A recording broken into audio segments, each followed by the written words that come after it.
OmniDog from OmniDog's Vault here on OmniBros Live. Lou and I have a special guest today. This is Sean from the Comic Pals. Hello, hello. Happy to be here. And you brought some friends from the chat with you. That's cool. James Jones, Near showing up for Sean, and Hayden's Hideout. Comic Pals represent. Do you know any of these people? Oh yeah. These are some of the regulars. I appreciate you guys so much. I love that if I do a show and they follow me because they're so loyal, that maybe they'll connect with my friends. You guys are cool people. I'm here to support you. They're here to support me. We can all support each other. You know what I mean? I like that. Absolutely. Yeah, fantastic. I love that, man. Here's this Comic Pals YouTube. There's their address. Thanks, James. Always before we get started, why don't you tell us about Comic Pals, man? Like, what's your channel about and everything like that? Go ahead and pimp your stuff out. Yeah, absolutely. Thank you. So the Comics Pals is a group of 3, and we love to talk about everything in the comic space. We do movie reviews occasionally, but our channel is largely focused on what is happening in a week-to-week basis in comics, be it news, be it comic book reviews, everything like that. In fact, I'm joining you today, taking a break from preparing for tomorrow's show. We're live on Saturdays at 10:15 a.m. Eastern, and we're going to be doing an Ultimate Universe deep dive. We're diving deep into the original Ultimate Universe all August long. We're calling it Ultimate August, and it's going to be a lot of fun. I'm very excited for that. Awesome. Yeah, the Ultimate Universe, man. It was, I was 10, 11 when that thing first kicked off, and yeah, I remember when those covers were first revealed, and we had that really ugly 3D Spider-Man cover that everybody was like, "What is this?" The first issue, and I just, oh god, I didn't like that cover at all. Turned out to be the longest running. I think it's to this day the longest running Spider-Man series, right? With one creator. With the same creative team, 111 issues, I believe, is the record that Bagley and Bendis set. Man, that's wild. Yeah, that's wild. That's wild. Well, happy Friday to everybody. Thank you all for joining us. You survived the week, ladies and gentlemen. And if you are on your way home, we hope we can provide you some form of entertainment. For those of you that are on is it West Coast? I don't even know right now, Jess. I'm tired. West Coast, right? They're the 4 hours behind, three like that.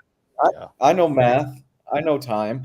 I hope we can provide you all some form of entertainment and kind of kick back and relax. And we are here for a lovely Friday night.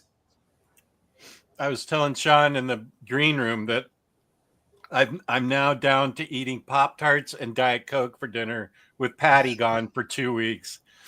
I need a shave. I need a haircut. I just need I'm feral right now. I think I told Sean I've turned into an animal. This isn't as bad as like 4 or 5 years ago, though, when Patty was gone, where you were sending us pictures of like Pop-Tart, of cereal boxes and stuff like that, going on candy benders, and it was pretty bad a few years ago. It was pretty bad. I think that was 2021. Uh-huh. I had ice cream and I put cereal and Pop-Tarts in it, I think. Oh, no, candy. I crushed up some candy and cereal and mixed it all together. And it made an Instagram reel out of it. One of my most popular Instagram reels. Yeah. Now I think I'm coming to understand you a little bit better, Jess. I think what I'm learning is that in reality, you are a nut, and it is upper management, as you tend to put it, who keeps you in check, keeps you in line, keeps the trains on time, so to speak. I love that for you. You nailed it, I think. No, I know. You nailed it. You are what Tyler Blunt will be in about 30, 40 years, right? Yeah. Tyler's way far gone for his age. Oh, Tyler's worse. Tyler is way worse. I mean, I haven't seen his stuff recently. I don't even know if he posts that much online. But I remember when he was babysitting his kids years ago, I was like, you were feeding him this at like 7 a.m? It was a lot of sugary stuff. Now, as a father to a 2-year-old, it's just, I get it. I get it. Some mornings, you just don't want to deal with the headache. It's too early, and you're like, yeah, okay, you want a Pop-Tart right now? Okay, you want a Rice Krispie treat right now? Go for it. I'm not going to fight you right now. You got to pick your battles. Oh, James, you're so nice. How do you find that? This is what happens when you ask people's advice on life decisions. I didn't remember that's what I called it. But if you want to go to that Instagram reel, that's where and a lot of people had comments on that. Not all of them positive. I don't think any of them positive. They thought I was insane, which they probably are. I am. I mean, here's Lance. Awesome that you have Sean on. Yeah, buddy. Hey, Lance. Good to see Lance. And Belgian Ellen, how are you doing? For some reason, I'm still awake. I'm sorry. I know it's late there. But thanks for turning us on. On the chat. Thanks for watching is what I meant. You know what's something we can talk positively about, Jeff? That'll be In Stock Trades, where you can get your trades, collected editions, comic books up to 50% off, Jess. They've been sponsoring this show for years and years and years. And honestly, I'm not even sure if they remember they still sponsor us, but the checks keep clearing, and Emily is a saint. And we love them very much. Ladies and gentlemen, why would you go to the Big A when you could go to instocktrades.com and you can invest in bomb-proof packaging, an amazing return policy, and they have Emily. Come on. And don't forget your 2% discount. Yes. And the $50 gift card we just gave away on Monday. Ooh. Yeah. What? And free shipping on an order of $50 or more. That's right. That's instocktrades.com. That's right. Can I just say that I recently, within the last few months, placed my very first in-stock trades order, and I did not know that there was a promo code, an OmniBros promo code. So now I'm thinking like, well, now I got to use them again and use the promo code. I don't think we have a live promo code right now. We're usually pretty good about warning people, and we usually do it, like a month for a solid month. Emily will give us a code, and then that's when we do it, Jess? That sounds right. Yeah. Yeah. I think we do it. I don't really know when we do it. I think it's quarterly, or is it every or twice a year? I can't remember. They are actually running their own sales so much now. Uh-huh. And they used to. I haven't noticed that this year I have noticed a little bit where you can they'll give you a week-long thing where DC will be, an extra 2%, extra 1% off, and then Marvel, they don't go on blast anymore on like a Friday and say this is the code and you'll get an extra 2% off, and here it is. I haven't seen much of that this year, if any. Yeah. But we, do get what the deals of the week are early on Monday. Gio always reads them. So that's always fun that we get that. Yeah. I propose, since we've been having a lot of guests on, I'm going to have this as a reoccurring question, if you don't mind. What is your go-to takeout order when you order Chinese? I like that. It's a good question. Everybody's got their go-to. This is for Chinese food? Just Chinese food, okay? Everybody's got their go-to order. Dude, I just had Chinese food today, so I'm locked and loaded. I'm basic. I had chicken wings with fried rice, and if it's not that, it's going to be chicken and broccoli with fried rice. Okay, all right. I like the chicken and broccoli, a little bit healthier than the other stuff. Okay. Good. Granted, I live in New York, so chicken and broccoli is $14 and change. Can you imagine? Oh, man. Wow. Yeah. How much were your wings? That's $9 and change. Okay. Man. Wait, James, you've never had Chinese food?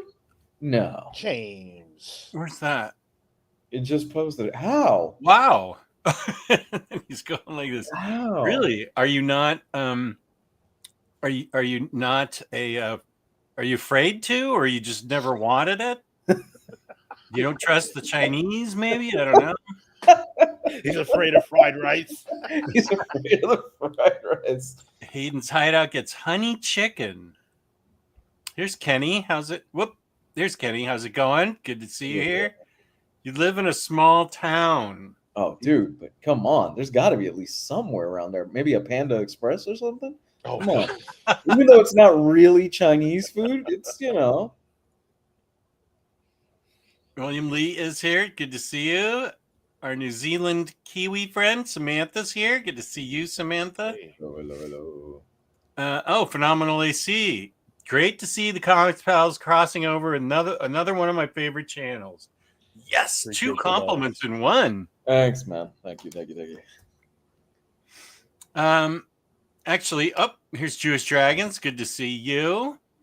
I just watched Sebastian Stan eat a donut hot dog Dorito pizza for Men's Health magazine.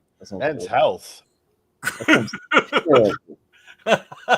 There's nothing healthy about what you just my read God. off there. Starting with donut.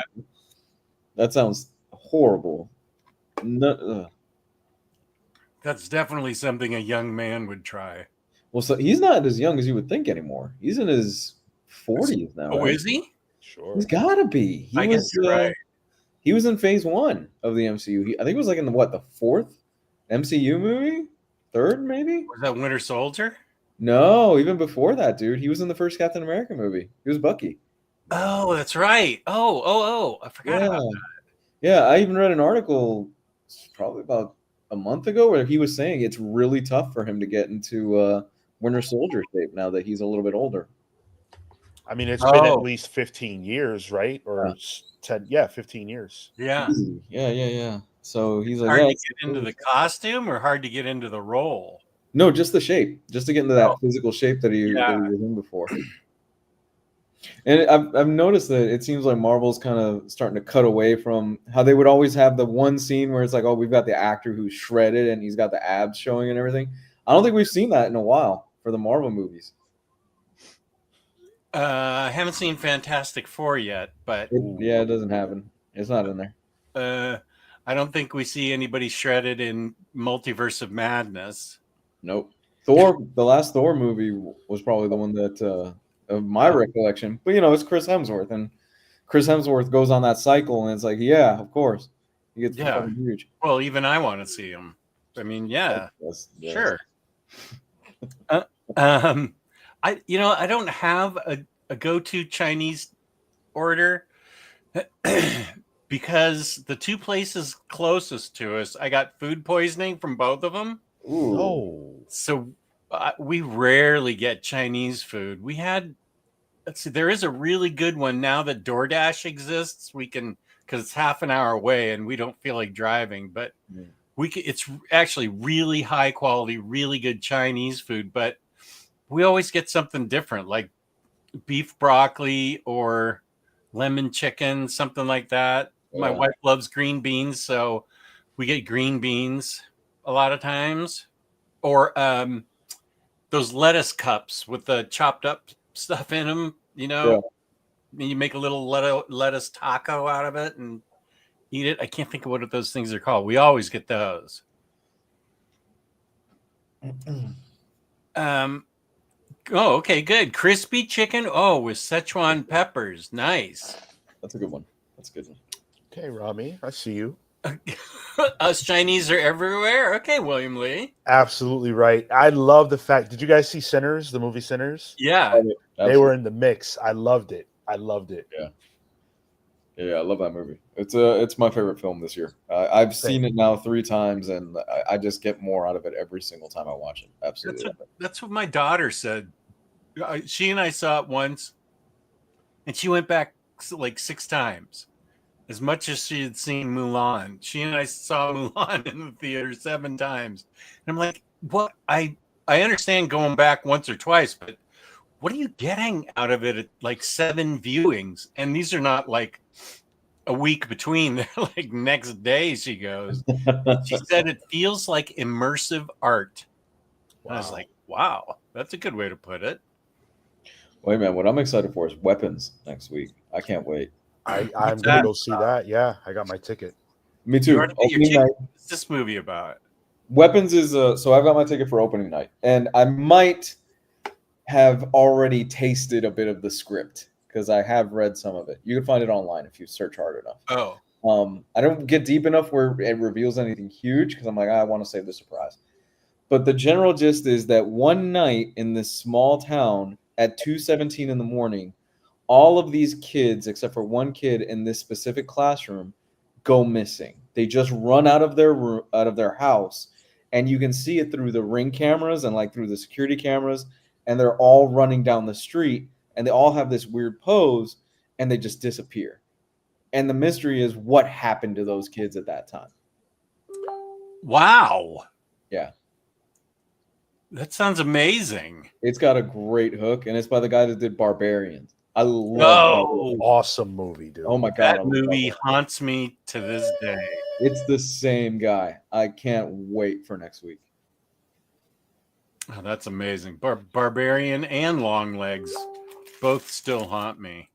Yeah, Long Legs was good. Wait, I thought I just turned that off. It keeps making noise. Quit. What's going? Oh, I know what it is. Jess, very popular on Facebook. Yeah, that's what I just realized. I see. Peter tells me that there's a DC Batman Bronze Age Omni coming out. Does anybody in the chat know about that?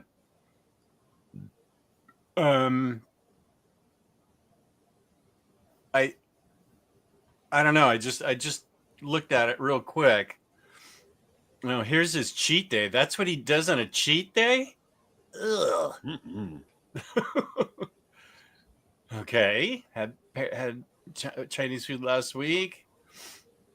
Shiny need to promote Tin Can Society on here. I think I think Sean's the first person to tell me about it. As well as Hellfire Vigil. What Okay. Hellfire Vigil is Reaper XC wants me to bash it because I despised it. Oh, It's Tin Can probably- Society? No, Hellfire Vigil. Oh, Hellfire Vigil. Yeah, he's shouting it out because I railed against it on one of our review shows, which we review comics every Thursday at 8 p.m. So I'm not gonna bash. I don't come on here to bash books, so I'm gonna leave that to the side.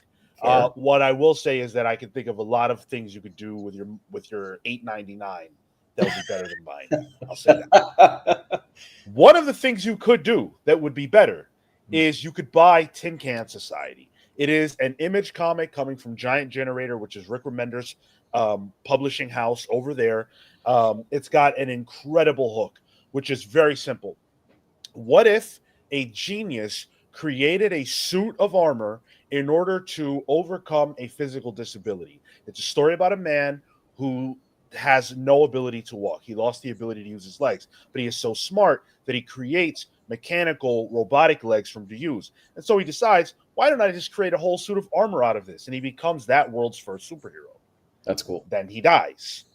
Oh, That is what all happened in the past. The current moment of the book is his friends and loved ones trying to uncover the truth of who killed him, why, and who has the suit now.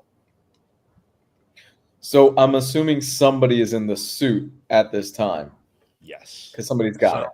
Someone has it, yes, but you don't know who. What's this called? I'm gonna add this to my Tin list. Can Society.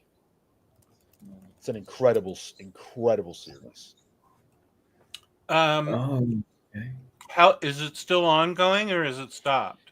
So it's a mini series. I want to say that it just released its sixth issue. I'm looking it up now so I can give you correct information. So there's going to be 9 total issues. Yeah, I'm looking at it. The trade paperback is supposed to come out January of next year, Jess. Okay. Sounds about right. Yeah. This If it's art is good. Is the Remender writing it? No, so this is actually an individual named Peter Warren, who Mhm. this is actually his first comic book project. And I am Wow. incredibly impressed by his ability to tell stories in this space. Because I think a lot of times writers who are new to comics, you can tell they're new because there's certain things that you can do in other spaces that you cannot do in comics. But it's Mm. Peter Warren with art by Francesco Mobley, who is doing career level work on this book. Wow. Yeah, I'm looking at the art right now. This is very much some impressive stuff. This Yeah. and just the pitch alone that you told me is like right up my alley. I like the hook. I really truly think everybody should give it a shot. Like if you just like good comics in general, if Mhm. you've ever enjoyed a Rick Remender book, it's not by him, but it being a part of his imprint, there's a reason for that. I just think it's one of my highest recommends of the year. Yeah. Yeah, I'm glad. I mean, this is a good hook. I'm glad you brought up Rick Remender because I think Rick Remender, he's and I could be wrong about this because again, I'm not connected online to a lot of the comic book stuff as much as I used to be. But to me, it's not that his star is faded; is that he's just kind of been happy doing his own indie stuff for a while and Absolutely. working in his own space. And people tend to forget. No, Rick Remender is that dude, man. When he puts out a book, a lot of times he doesn't miss. Deadly Class is still incredible from beginning to end. And the thing about I love about Deadly Class is that you think it's going to go one way, especially when you get to the ending, and it's almost like Remender breaks the fourth wall and goes, "Yeah, at one point this would have been a much darker ending than what I thought, but I'm kind of in a different headspace than when I first began this comic, and I wanted to give it a much more uplifting ending than what I originally thought." At least that was my takeaway from a lot of the ending in that. Yeah. And of course, there's always Uncanny X Force, which is just oh my god, Incredible.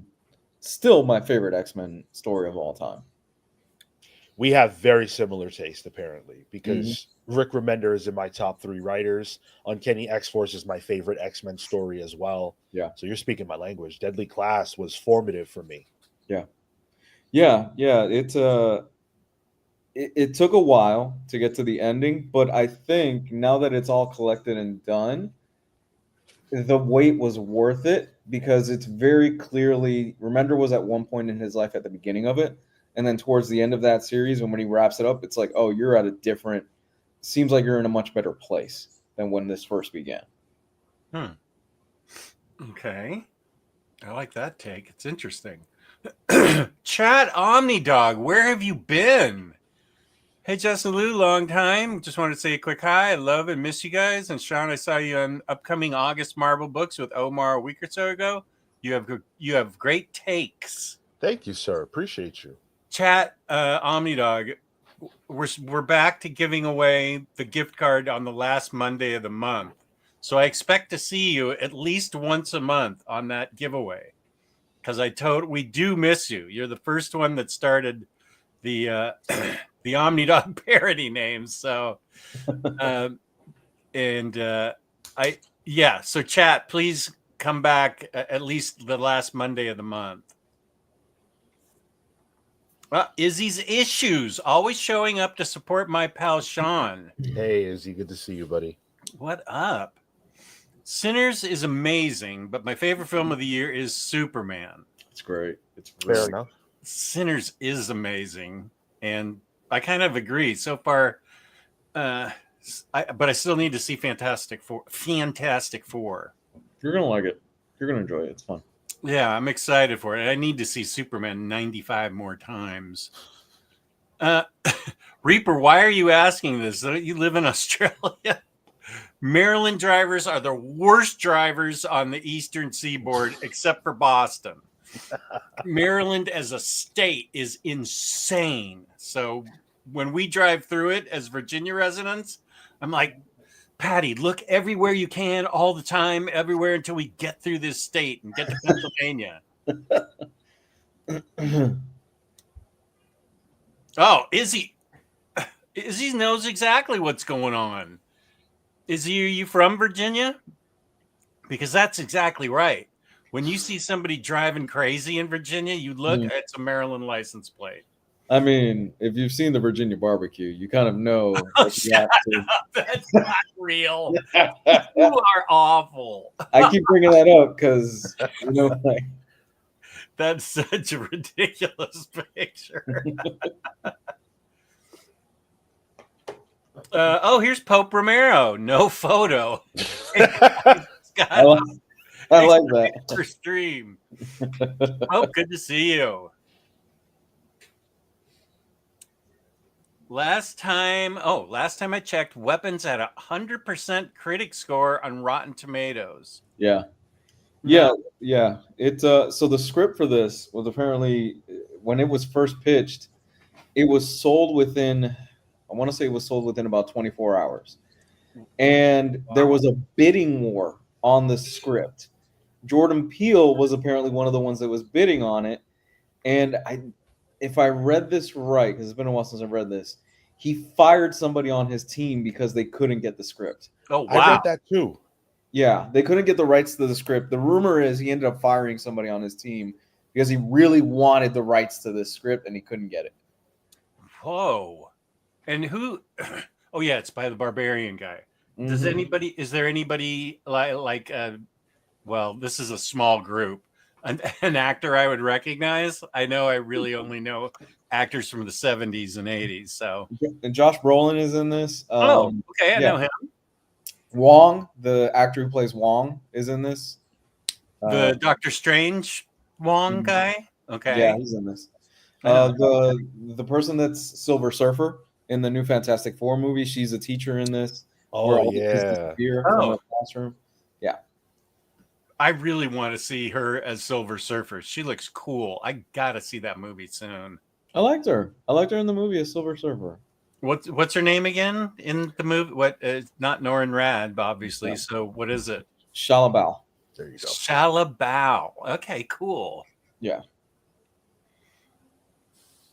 And Sean, you need to go to Chinatown for real Chinese food.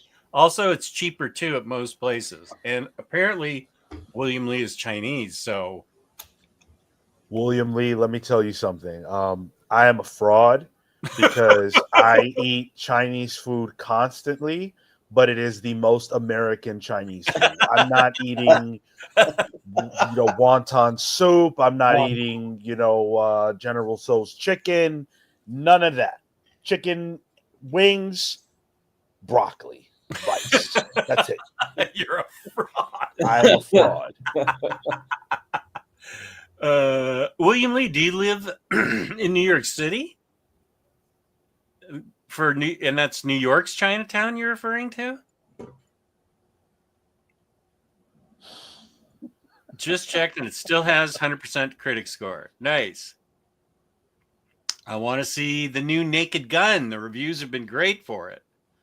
I don't know. It has to be awesome to make me want to see something without Leslie Nielsen. I've heard it's good. I've heard it's real good. Pamela Anderson and Liam Neeson are both in it, and they're dating now. Yeah, I did read that this morning. Yeah. Good for them. Yeah, good for them. Jess, yes. Him mentioning Pamela Anderson made me think of Pamela Anderson. Pamela Anderson. Stuttering John. Yeah. He's not in the chat. I don't see him in the chat yet, but Cycle Cleveland, also known as Harvey Picar's Ghost. Stuttering John used to have some channel where YouTube channel. And Cycle Cleveland, I don't know if you paid to get these shout outs, but he was always having Stuttering John say, "Hey, Omni Dog, how's it going?" Really? Yeah. Wow. I've never heard of this. That's fantastic. Yeah, he can send me the clips because he has a bunch of clips where all these people are saying Omni Dog, and I'm like, how do you even find this stuff out? He's hilarious. That's funny. Some DC Finest just got announced. I haven't seen Barbarian or Longlegs, but I will see Weapons. Well, Barbarian it still sticks with me all the time. And same with Long Legs. But I will see Weapons. Just got out of Naked Gun. Really fun time overall. About 80% of the jokes land. That seems like a good ratio. Oh Nice. yeah. That's awesome. Samantha, yes, so much good stuff got announced. Yes, it is coming out. Saw it on the Random House website. Okay, thank you. Here we go. Fricking frick. This is it, Lou. This is the book I've been waiting for forever. This I is didn't your time. I I need to make it to July 28th, 2026. I have to live for at least another year so I can get this book. I'm reading it as soon as it gets here, and then let's hope I keep living for a while. Oh my gosh, dude. Holy crap. Okay, so what does this collect, Jess? Can you inform us? Do you know? This starts, it should, it doesn't start with the Ra's al Ghul issues by Denny O'Neil, but it does start, well, actually, I wonder if it does start with that. It's that era. It's when he became, that was the first time he really became the Dark Knight since like the 40s when he was really dark. Yeah. And so this is with the Neil Adams art that should be unrecolored, unretouched. It should be the beautiful Neil Adams art, and it should, if it's the Bronze Age, it should start in 1970. Yeah. And if it's one omnibus, so it will collect, and it'll be better than what was in the Batman by Neil Adams omnibus because it will be full stories. Neil Adams was, sometimes Dick Giordano was the artist, sometimes somebody else was the artist, but there'd be a full story now and not just the Neil Adams stuff. Okay, cool. Yeah, Cool. so this is what I've been waiting and praying for ever since I got into collected editions. So yeah, over 10 years. I remember you were very disappointed in the recoloring that Neil Adams did in those original editions. It was he George Lucas the hell out of it, basically. Yeah, yeah. He did. He recolored it and re-inked it, and it looks awful. And that's my highest viewed omnibus review. That was like back in 2017 when I had the camera like down here, and I'm like, and I'd rage at it. But the title of that one was, I knew you couldn't say hate, so I said why I dislike Neil Adams on Batman Omnibus with a fiery passion. As I say that, James has probably just put it in the chat. I remember going through a similar feeling when they released those Absolute Swamp Thing editions. I was like, what the hell did they do? This coloring looks terrible and totally removes part of the feel of the original books. If you are fortunate enough and you still have those little hardcover versions that I do, yeah, that's what I kept. Oh, those are the best way to get. That's the best way to get the story. Yeah, because that coloring adds to the atmosphere. Yes, it's really dark and murky and not all sunshiny and bright like they changed it to. And those little hardcover editions that they put out, this was years ago. They were beautiful. They're wonderful collections. Also a Zatanna by Dini omnibus. Nice. That's great. Jess, do you want me to put together very quick Google Slides and the news DC books for you? That'd be great. Thank you, James. You're good. Yeah, that'd be great. And we'll figure out how you'll get them to me. I forget. Oh, you were on the show and you got them to me last time. Ton of Superman collected editions are coming to 2026. Also, 2 Supergirl ones. Huh. It's almost like we have movies coming out for these characters. Right? Oh, Man of Steel's getting a bunch of absolute editions. Wow. Wait, it is? John Byrne's Man of Steel, yeah. Oh, This is what Kitty's telling me right now. I might have to get this. I might have to get one of these. Well, by that time, you'll be in a house, so you can start getting stuff. That's the goal. Yes. If that is the case, I will be buying one of these because I've been wanting for years for them to do a nice premium edition of that John Byrne Superman run. Yeah, I totally agree. You says, I saw they announced a Blackest Night Absolute Edition. Is this true? I don't know. We'll see when James sends me the slides. Also, how many Omnis is Shade the Changing Man going to be? I think 2 should cover the Peter Milligan stuff, because I feel like it went to about issue 70-ish. So I think 2 would be the ones you want to get. I only read Peter Milligan stuff. I can't even remember if it kept going with a different writer. But the second one was just announced like a week ago, 2 weeks ago, right? Samantha didn't. I think Samantha and Beyond Comics shared that with me in my Discord. Remender's X-Force is great. Hayden's Hideout agrees with you, and I do too. Do you want to get into some of the stuff we've been reading this past week, by chance? Or is it a little too early for that? I'm sorry, I was looking at Pope Romero's. This is what Pope Romero does. Oh my God.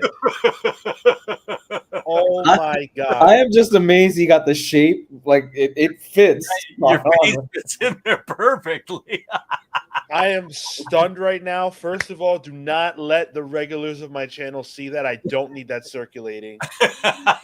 Second of all, Pope Romero, I don't know who you are, but we have heat now. Just so you know, we have heat now. I can't believe this. Yeah, he does this. He does this all the time. Yeah, and they're super fast. Yeah. Like within 2 minutes, he'll have somebody else in there. That is hilarious, Pope Romero.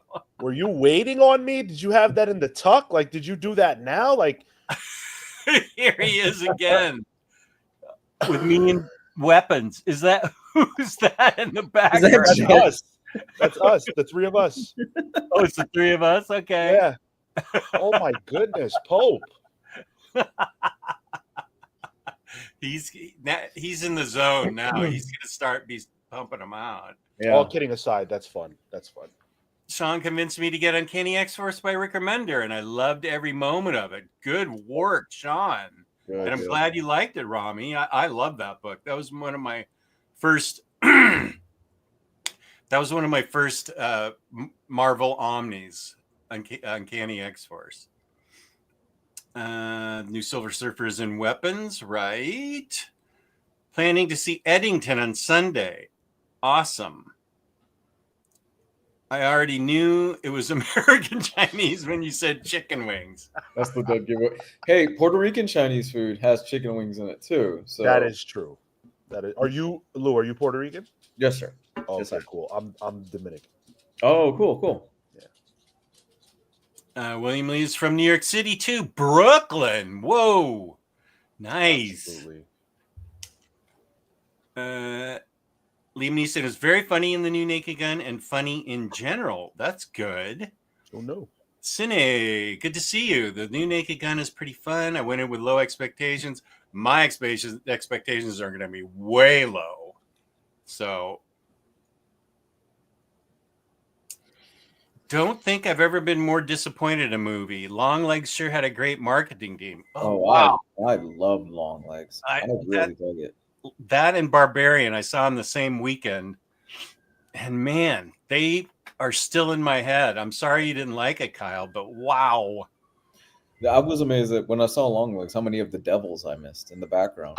I only saw one. And there are 27 of them or something? Something crazy like that. There's quite a few, and they're blink and you miss it cameos. It's all across the whole movie. That is a movie, though, that I can only watch when my wife isn't home because she is not about stuff like that. So I'm like, all right. I get it. Yeah. I have a stack right now of stuff that I'm like, oh, my wife's going to the Backstreet Boys concert next week. So it's time to break out a few of those movies for next week after the kiddos are asleep. I still need to see Late Night with the Devil. That's the one that I still need to see. You talked about it so highly last year, Lou. Yes, I love that movie. Late Night. Yeah. I think everybody's gonna. I've been talking Bronze Age Omnis up for several years, so I think that book will sell. Not because of me, but I've been talking it up, and people want it. That's great because I thought for sure they were gonna go through the Silver Age before they got to the Bronze Age. Good for them.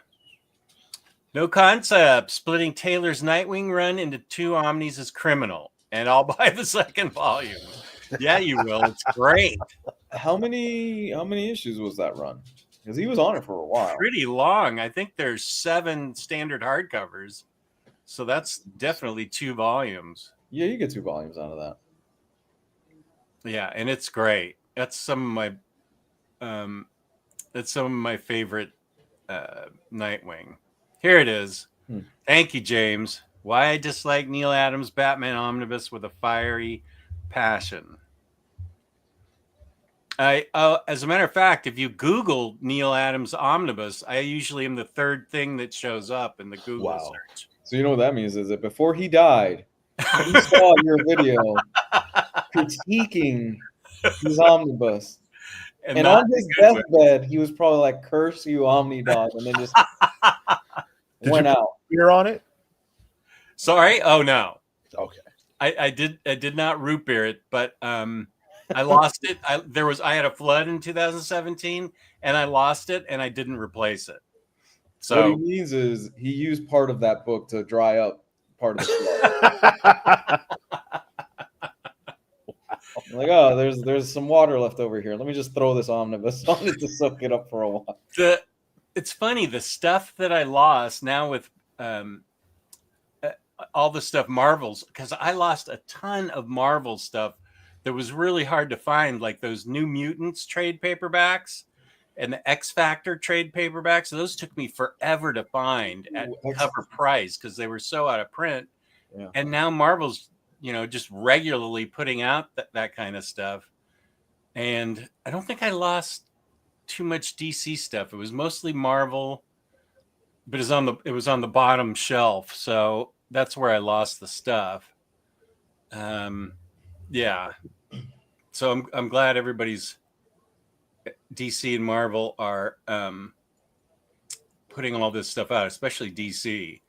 Oh, good night, Belgian Ellen. I hope you have a nice day and weekend tomorrow too. Good night.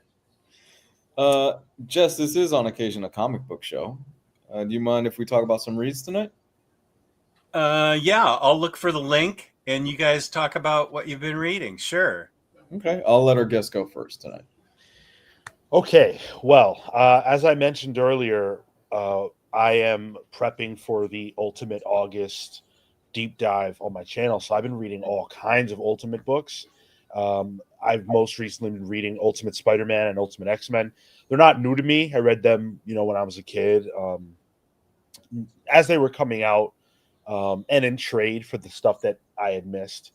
So I'm rereading a lot of it. And one of the things that's interesting to me about Ultimate Spider-Man in particular is how character focused it is, which I find to be in stark contrast to a lot of the storytelling at the big two today, where if you look at Ultimate Spider-Man right now, the current one, it's very plot focused. It's very like, well, the Kingpin did this, so Peter and his family had to go do this. This happened, so that happened. Whereas OG Ultimate Spider-Man feels very much more decompressed and interested in diving into its core character, which I really appreciate.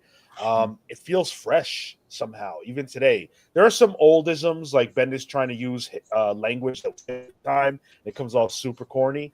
But outside of that, it's all hard and really tremendous comics. I'm so happy that I'm rereading all that stuff. Yeah, I haven't read that stuff again since I was a kid, but I do remember just going off of Ultimates that seems to be the case for a lot of those books at that time, where they were doing a lot of references because they were trying to tie it in to the quote unquote real world at the time.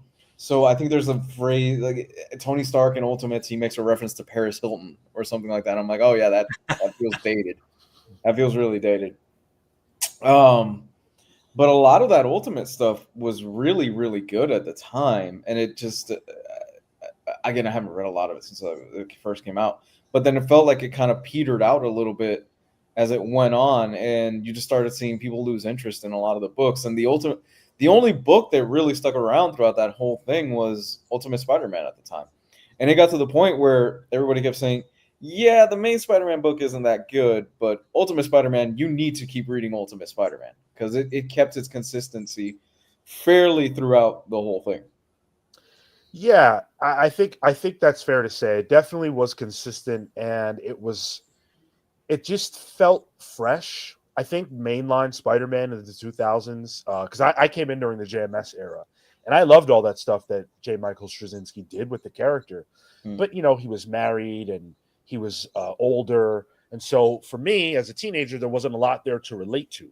Whereas the Ultimate Spider-Man was smack dab in the middle of what my life looked like in a lot of ways. Yeah. And so I think for a lot of people who are our age, Lou, that was our experience where we either started reading with USM and some of that Ultimate stuff, or even for people who are closer to OmniDog's age, where maybe they left Marvel or they left Spider-Man and they jumped back in with the Ultimate Universe. Yeah. That was the whole point, right? That was the whole point where they created the Ultimate Universe as like, okay, this is a giant jumping on point for everybody. We want it to have real consequences. So if somebody dies or if there's an event that happens that's catastrophic, we want it to be referenced through all the books and stuff like that. And again, they can only do that for so long before it's like, this character is magically back. We're just going to ignore continuity. Yeah, there was a lot of good stuff. There was Fantastic Four. Was Millar on that from the jump? Yeah, so he was on it at the beginning, but it did have a rotating, roster of writers. Right. Millar was on that. There was the Ultimate X-Men line, Yep. Ultimate Spider-Man, Ultimates, which dated. Have you read Ultimates recently? Oh yeah. A little dated. I mean, a little bit, but it's still fun. Still very fun. I think that a lot of people got the wrong stuff out of that book. Interestingly, similar to Watchmen. You know how a lot of people read Watchmen and read it as Rorschach is the protagonist and he's the one that they resonate with. Yeah. A lot of people read Ultimates as if Mark Miller was being straight with his presentation of the characters, and he wasn't. It's clearly meant to be satirical, and we get it when The Boys does it. But a lot of people don't get that about Ultimates. I agree with you on it feeling dated, but I think a lot of people judge Mark Miller as if he was being serious with the presentation of those characters. It's a very over-the-top book, an extremely over-the-top book. And what was it? Was it Ultimates 3 just where the Wasp gets eaten by Blob or something like that? That was Ultimatum.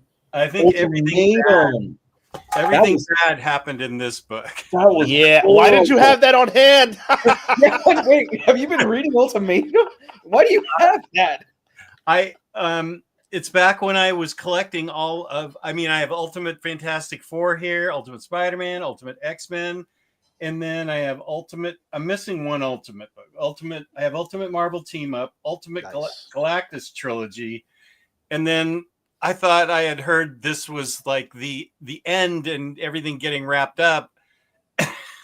And then I heard that they purposely made it god awful so that people would never want to read it again or something. No, they're right. It's god awful. It's pretty terrible. I haven't read it yet. I smell a Patreon review. No, God, no. We're not doing that again. No, God. You already did that to us with Kevin Smith's Batman. I will never do that to us again. I will never put us up there again for that. Widening gyre broke me. Welcome, Axel. We talked about Chinese food a little bit, but that was really it. You didn't miss too much. Here's CNSS. Welcome. How do you feel about the new Ultimate stuff? And apparently it's ending in next year or something like that, which I'm like, is it ending or is it just you're pitching it as the end? Because it seems like it's doing well. So the story with that is we're getting an event called Ultimate Endgame, and it kicks Mhm. off in December. And Right. the Maker's back and everything else. My supposition is that this is not the end of the Ultimate Universe by any means. Agree. They're using the title Endgame, and that's making people think for some reason that it's ending. But like, did the MCU end when they used the title Endgame? No, it was just the end of that chapter of the story. So I think we're getting the end of the chapter of the story that we're in that involves the Maker. But I do think the story overall will continue. What is not continuing is Jonathan Hickman's Ultimate Spider-Man. That is capping at issue 24, which feels way too soon. Are you Yeah. reading that at all, Lou? Oh yeah. Oh dude, Yeah. I'm up to date on it. I love the book. I love it. It's my favorite book this year. So let me ask you this question. As a Mhm. lover of the book, Mhm. does it feel to you right now like that book is nearing its conclusion? Absolutely not. I mean, it just feels like it's starting to hit its stride, really. Exactly. Because Hickman is a long-term writer. He's not going to give you the payoff. And I think that was a turnoff for a lot of people when Fantastic Four was initially running in singles, and his Avengers. When Avengers was running in singles, I dropped off that book because I was like, this is going to be something special when it's all collected and it's all done and it reads a lot better, and I could see the grander plan. And this is kind of see, Spider-Man has a good hook with it, because you're finally getting what fans have been clamoring for years, and I've been talking about this since the book came out. We are finally seeing Peter married, got kids. What does he have to do to deal with it? And the universe he's in is changed just enough and tweaked just enough where it's an interesting dynamic where certain characters that would normally be dead are alive. And I know there are fans in the chat right now that have not read this book because there's not a collected edition fully out yet, at least a hardcover. And I'm being vague. Certain characters that would normally be dead are alive, and that's a good enough hook where you see, okay, well, how would this character handle this interaction with this version of Peter? And there's a fantastic sit down moment where this character is sitting with Peter and going, well, okay, now what are you going to do? As a really good figure would do that. He's like, okay, you're in this situation. Now it's your turn. It's your turn to figure this out. What can we do? And I'm being super vague right now.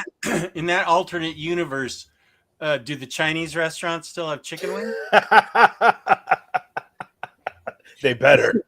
But it does feel like the book is really just starting to hit its stride and really, really starting to take off. And I really hope he doesn't decide to end it here because it's so good. It's really, really good. But they've been building up the Maker. That's the whole point of this universe. Is the Maker's the big bad. They've been building up to it for, I think it's going to be close to 2 years now, and we're finally going to get the payoff to that sometime starting this year, at the end of this year.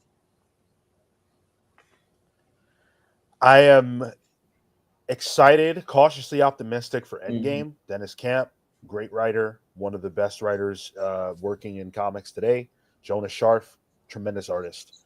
Ultimate Spider-Man ending now, presuming that they're not going to relaunch it with a new number one with the same creative team and continue the story. I think if it ends at issue 24 and that's it, the way they're saying, that does not fulfill what I was hoping for with Jonathan Hickman getting this title.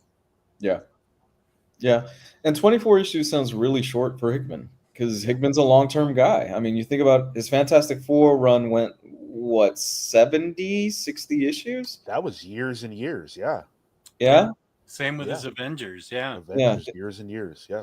Well, his Avengers was 2 books. It ran in between. Four. Yeah. What and his Ultimate book, I forget how Marvel they issued it as an omnibus, and it was his. It was in the same space as Fantastic Four and his Avengers. It was Thor, Hawkeye, and like a 12-issue run of the Ultimates with the Maker showing up. Yeah. I love it. I have to say that I was genuinely surprised, which was great. I love to be surprised at the Maker's identity. When I first read that, I just thought, and this was 8 or 9 years ago, whenever it came out. I thought it was awesome. Maker is one of those characters that now that they're starting to wrap up this multiverse stuff. I really hope they tend to bring one day they'll bring him into the MCU timeline, and we'll get to see that. Because I think for a lot of fans, it's going to be like an evil Pedro Pascal. Oh, well, you don't want to tell people. Oh, Jess, it's the Maker. People have known, our fans have known who the Maker is for You're years. spoiling a 9-year-old run.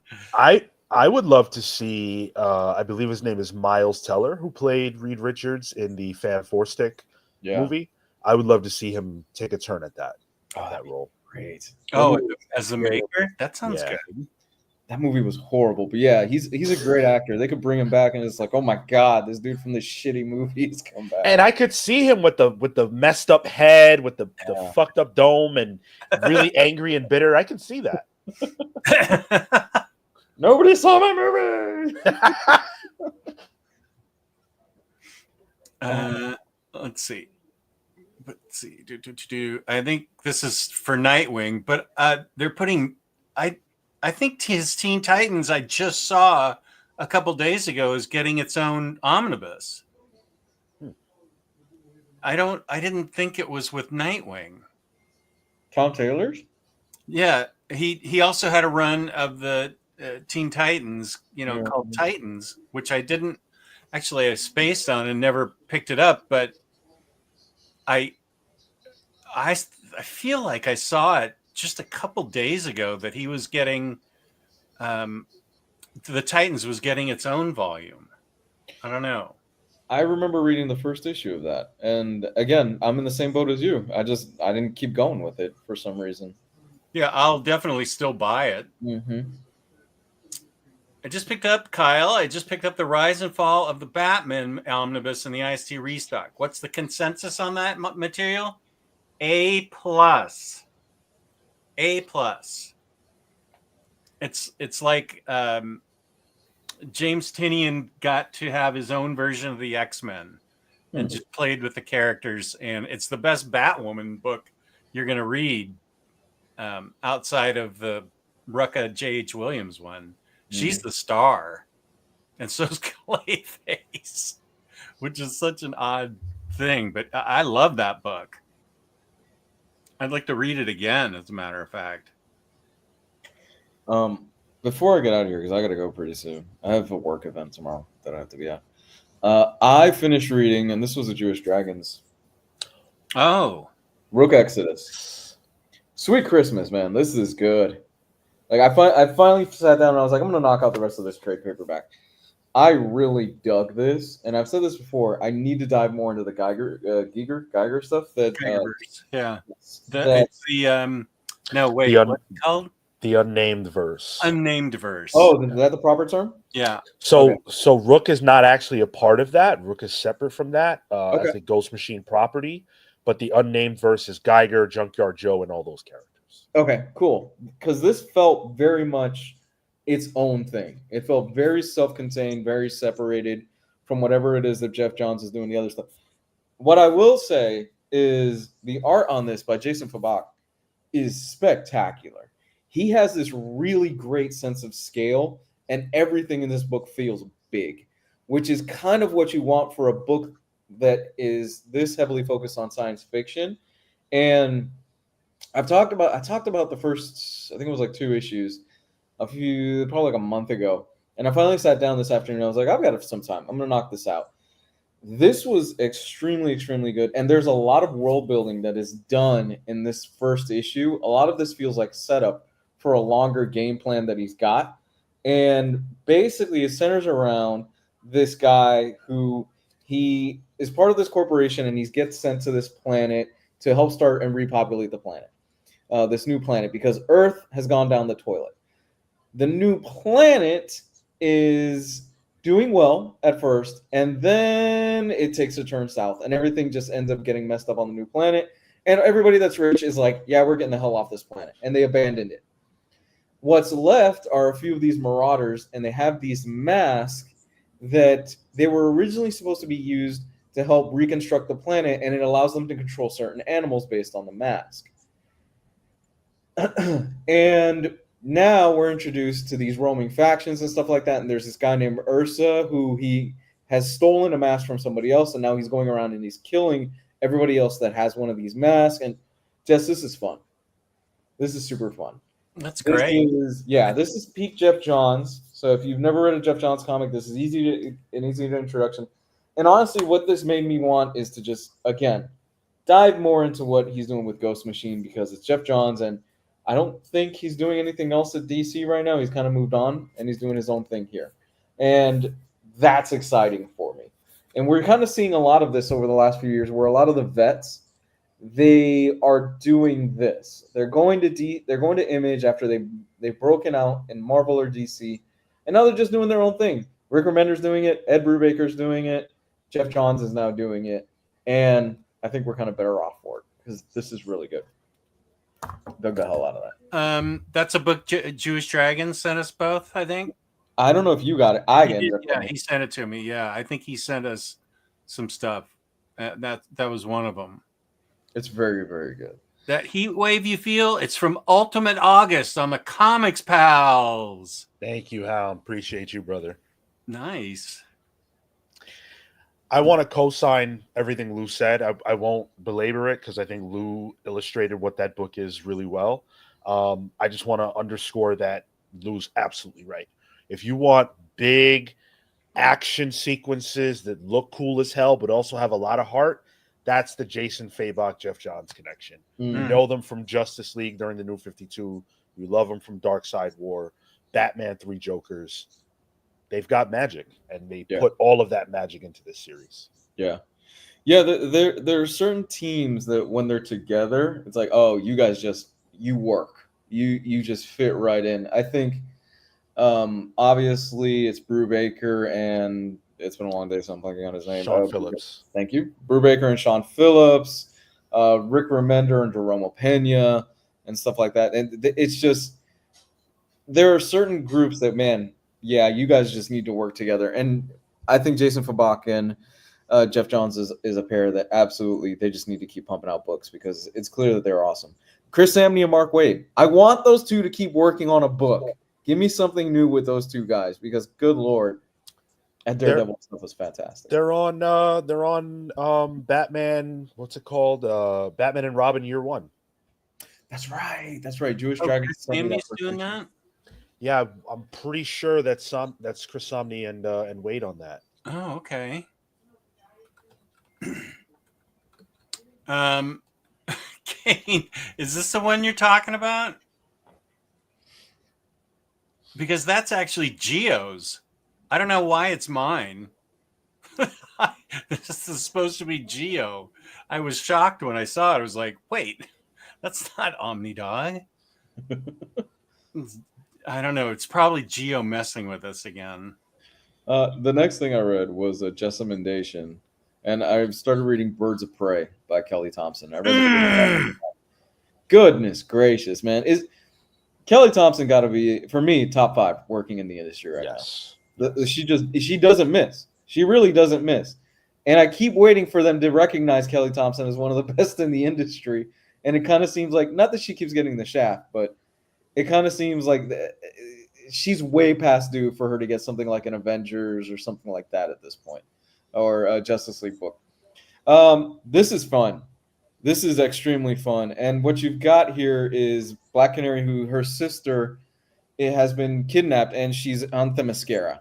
And now she's assembling a team to try to figure out how to get onto the island of is it Themyscira? No. Yeah, Themyscira, yeah. Themyscira. How to get onto the island of Themyscira to rescue her sister in this kind of Black Ops mission. And what I really like about this is that Kelly Thompson is really able to give each individual character their own voice. Because it can be very easy when you're writing a team-up book for every character to sound kind of samey. But she really gets the characters. She understands who they are, and she understands each individual character's voice. And I love her Harley Quinn in this. I really do. She plays a Harley Quinn that it's not too jokey. There's still quite a few funny moments in it. But it's a Harley Quinn that knows when it's time to get a little bit serious and help out the team, which is something that I really like. Big Barda on this is awesome. So awesome. all the characters on this damn book are really, really good.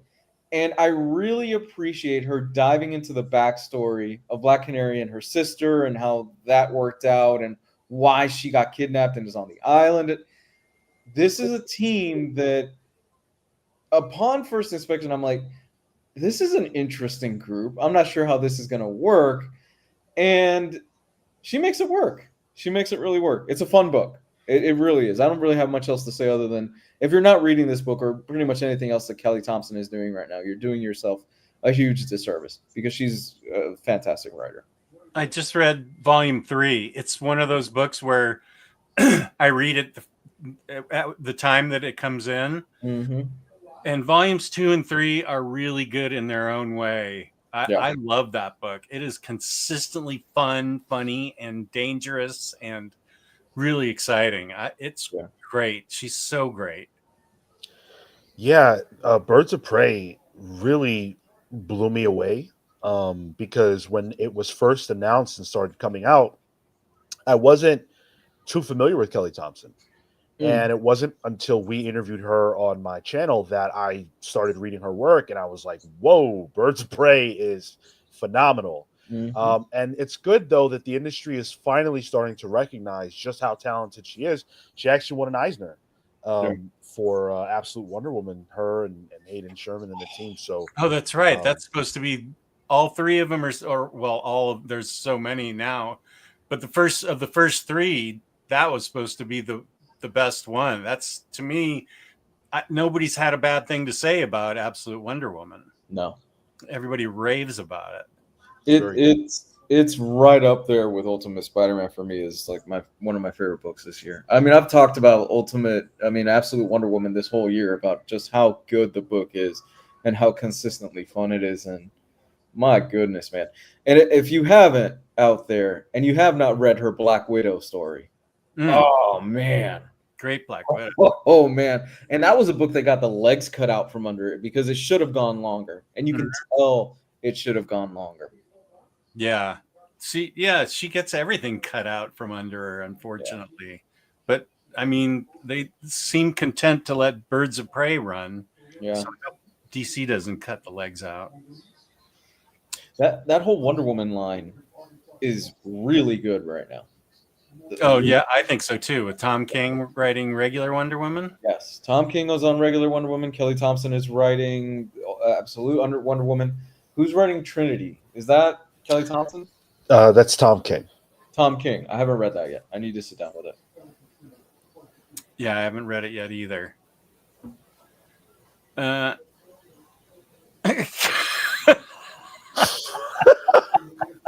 Oh my!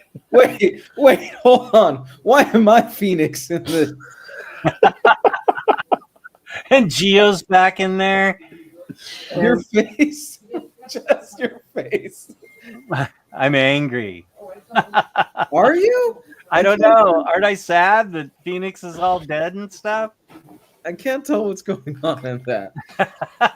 After you guys read Smith's Batman, it looked like Lou was a POW having a PTSD flashback. When I looked into his eyes, I saw a broken man and heard choppers and gunfire. Hope you are better now, Lou. Oh, some wounds never heal, man. That's one of those. Oh, there's Sean getting a bunny out of a hat.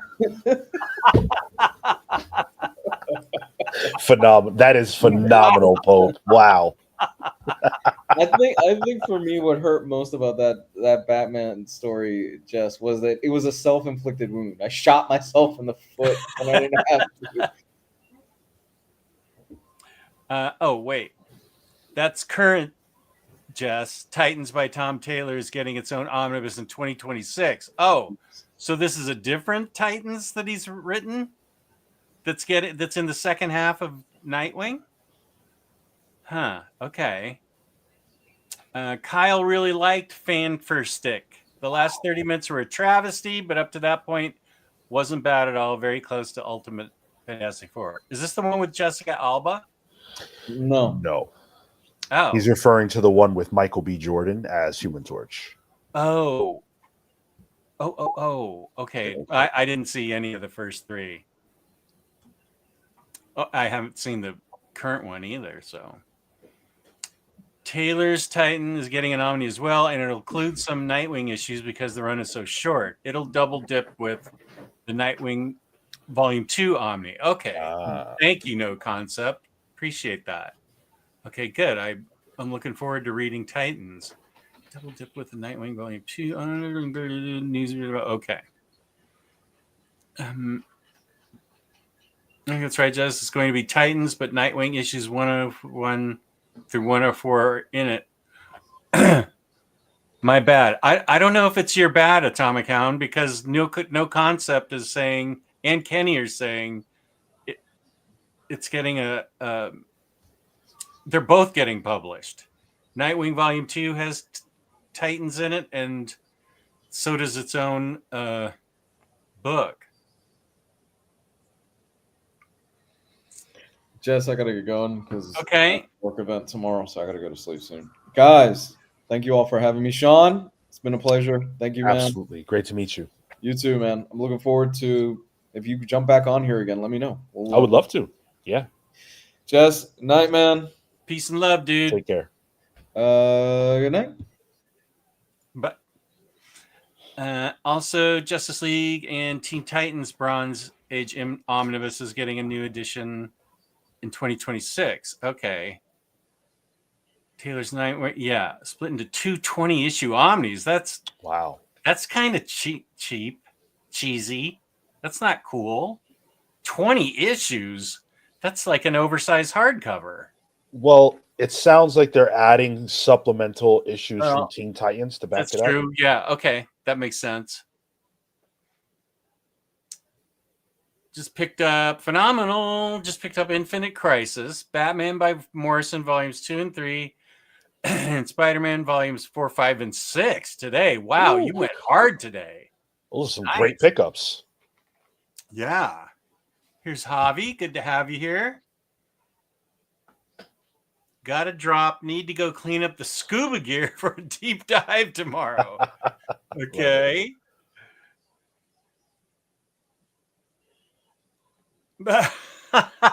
Oh my God.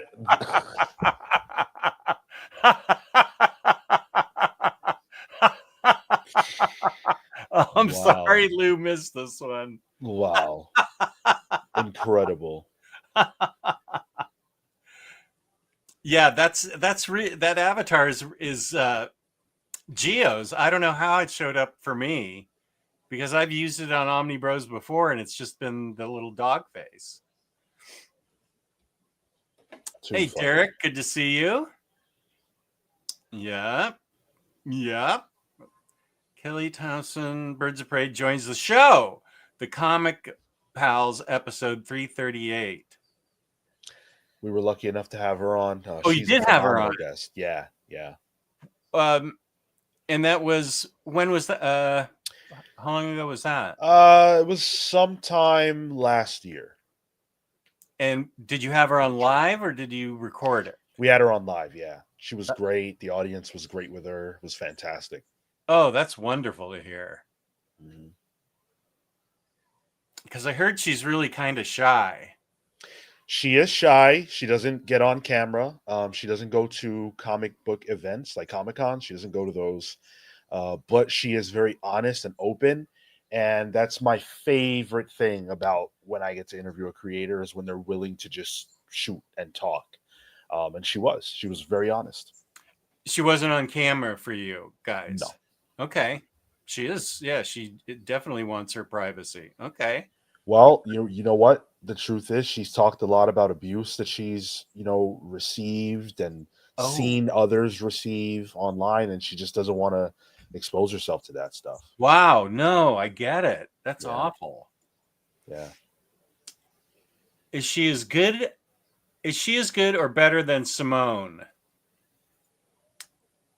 Boy, I like an awful lot of Gail Simone. I think they're two different writers. I'm not sure we can compare them.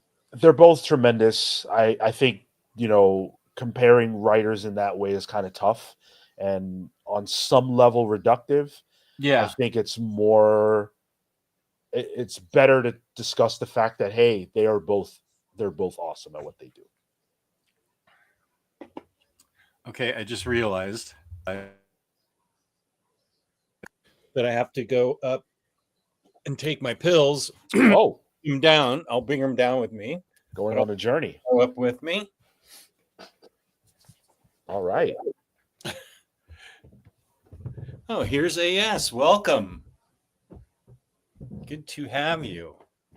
Wow. You really have an incredible shrine to comics down there. I need to do a tour soon. Yeah. I bet that would do a lot of numbers too.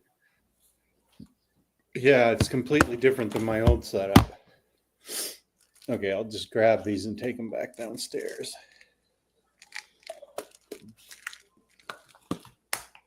Everybody hit the like button if you're enjoying the conversation, this late Friday night chat between Jess and myself, Sean from the Comics Pal. Smash the like button. We're happy to have you here. Nice. You should just take over the show. You've got a nice voice. Thank Quality. you so much.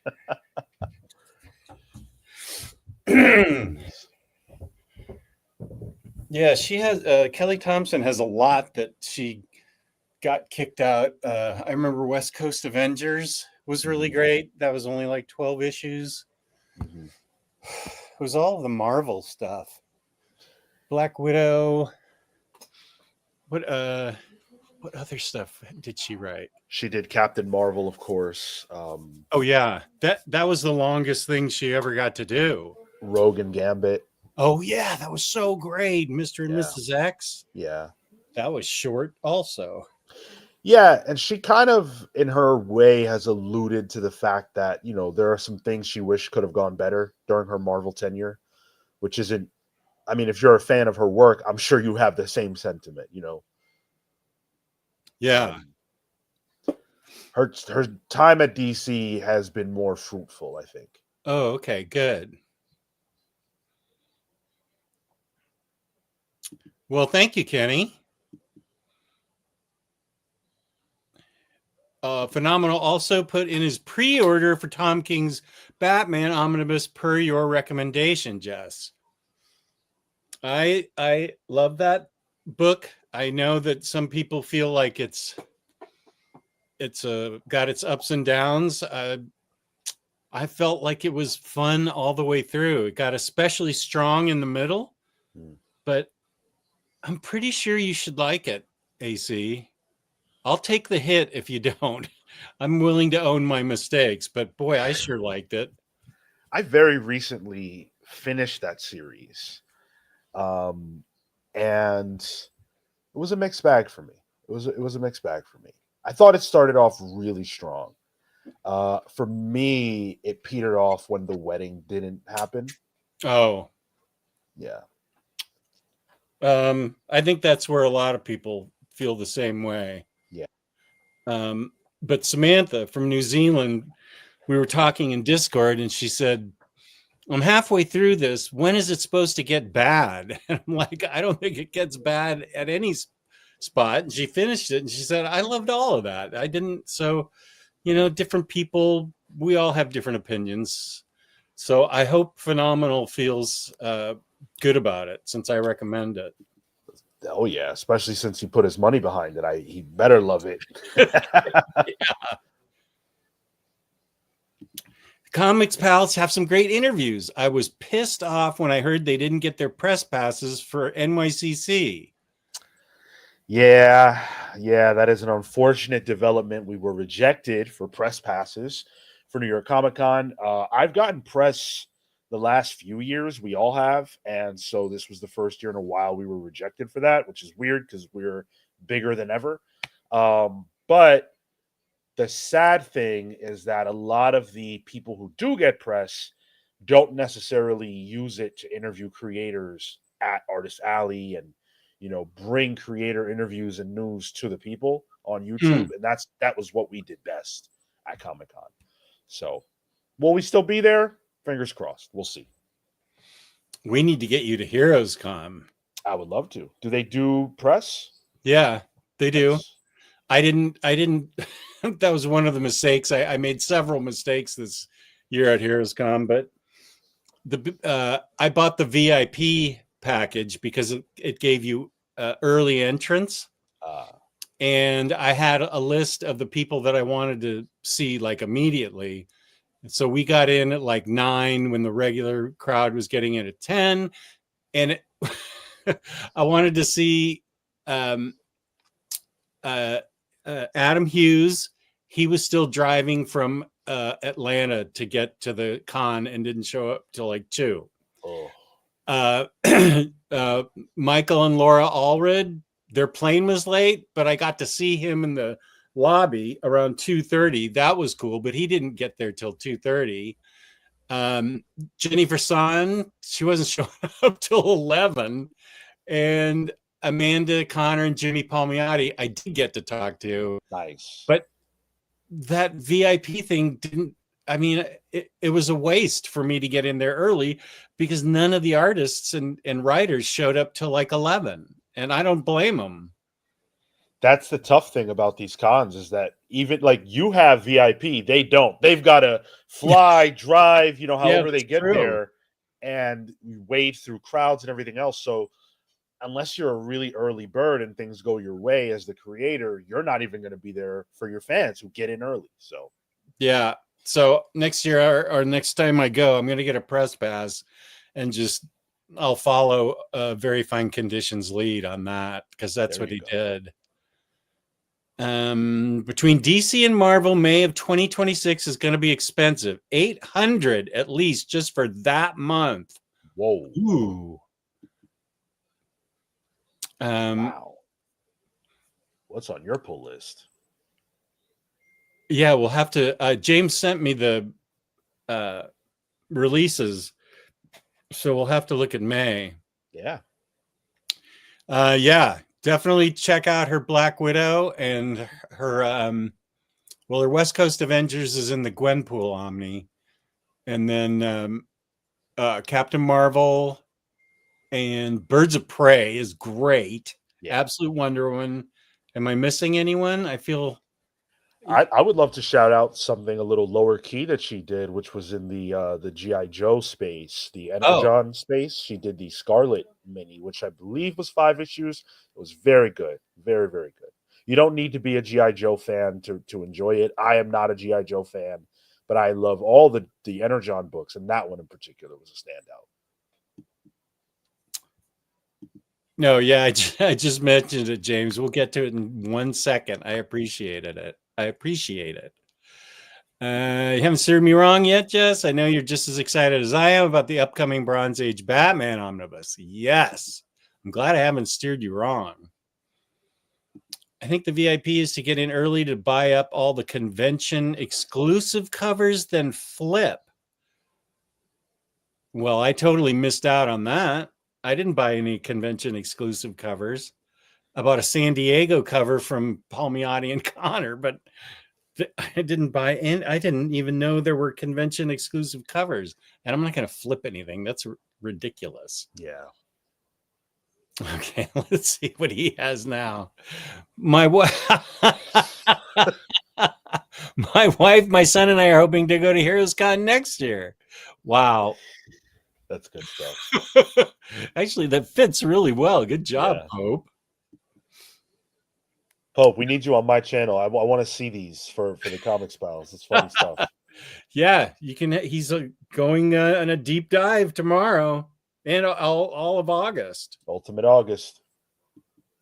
Going to NYC for the first time this year. Going as press. Really excited. Bummer you didn't get approved, Sean. Yeah. Congratulations. That's awesome. Yeah, that is awesome. Yeah, here's Harvey. He's the one that asked. He's the Stern fan too that calls up and asks the questions to Stuttering John. Yeah, but Harvey doesn't like me. Harvey has heat with me. What? Yeah. What's his beef? When I did your channel, he left negative comments on my channel because of a video that I'd made. Oh, the independent video? Yeah. You have to take that with a grain of salt. He reported somebody that listed like their 10 favorite independent books, he reported them to YouTube because he didn't think they were independent books. It was like Image and Dark Horse and stuff, and he likes hardcore independent stuff, like the stuff the creators put out themselves. Sure. So that's funny. I don't think take it with a grain of salt, whatever he says. I do. Some people need everyone to agree with their nonsense. Okay, yeah, you, Harvey. That's you. Yeah, right. Do you would you mind if we took a look at DC's upcoming collected editions? Let's do it. Okay, let's see. Whoops, that's not it. They changed all the buttons here. Okay, wait. Yeah, there it is. Okay. Let's see. Can we see that? Yeah. Okay. DC books for 2026 May to July. Okay.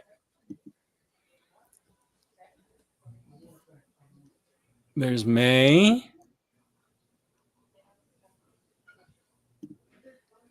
Batman Urban Legends Omnibus Volume 1. I never read this. Urban Legends. DC's. Yeah, go ahead. Sorry. No, sorry. Go ahead. I was going to say the font is pretty small. I can't even really read it myself. Let's see if I can make it bigger. All right. Now we're. Can you read that? Yes. Thank you so much.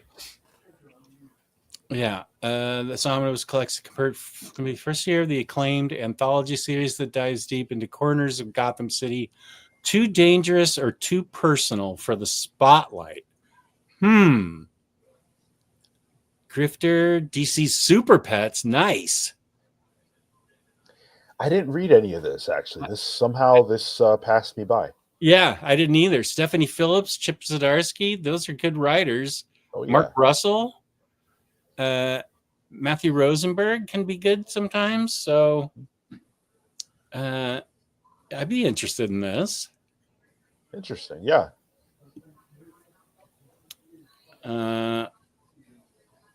Patton Oswalt, Nightwing, A Night in Bloodhaven Compendium 3. This is not my favorite time of Nightwing. I don't even know what this is. What era is this?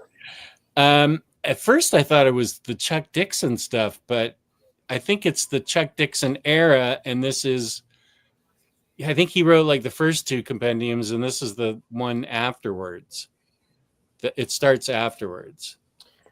When did Patton Oswalt get in the mix? I know. Sergio Aragones? That's funny.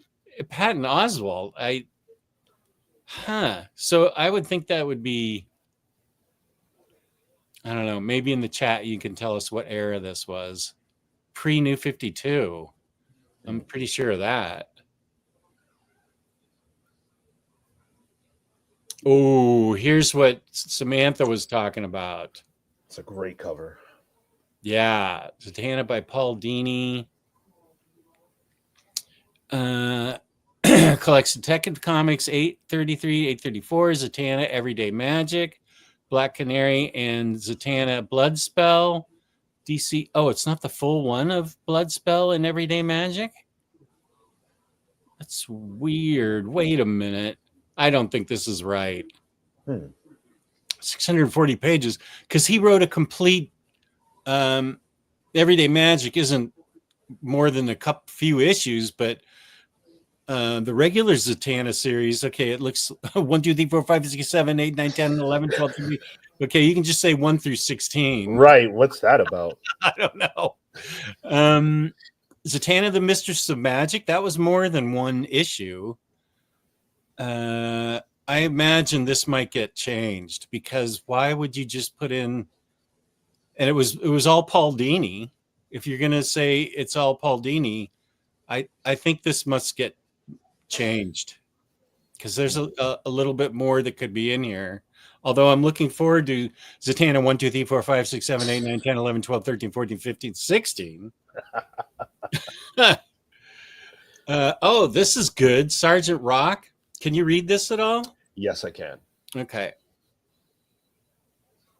These are classic old school tales of their war stuff. This Oh. is so far, like far out of my comics bubble, if you will. Yeah, this was more when I was a kid, and well before that too, actually. Because this would have been pre DC DC Explosion, right? Oh yeah, Yeah. yeah. What years were those? That was 76 ish, somewhere in the Yeah, mid 70s. yeah. I would say this is definitely in the Silver Age. Okay. So it's it's going to be the early 60s, I would think. Wow.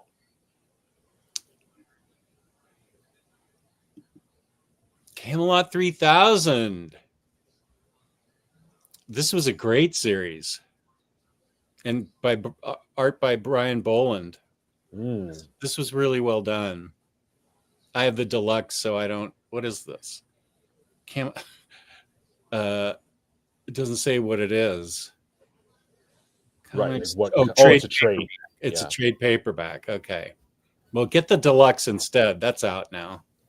Mike Barr, wow, he's a comic book aficionado. He knows everything about comics. There's Absolute Blackest Night that someone was asking us about early. So what does it include? Blackest Night 038, Untold Tales of the Blackest Night, DC Universe, Black and Green Lantern 43, 50, and 50, 52. This is a deluxe edition. Yeah, Absolute. Presents the saga in oversized format with remastered coloring. And I don't think that's necessarily bad. I don't know. Remastered coloring. That's tough. How do you feel about when they go back and mess with the coloring? I don't like it at all. Me neither. We just had a conversation. Yeah, please. Go ahead. You had a conversation with. We just had a conversation about this on our channel where it's like there are artistic intentions behind the coloring that you lose out on if you just have some colorist from the future who wasn't in on those conversations coloring over someone else's work. That's a good point. And I think that the colors in Blackest Night, like Swamp Thing, help add to the atmosphere of it. Right. I would think this would need more than just one Absolute. I would think that it would need two.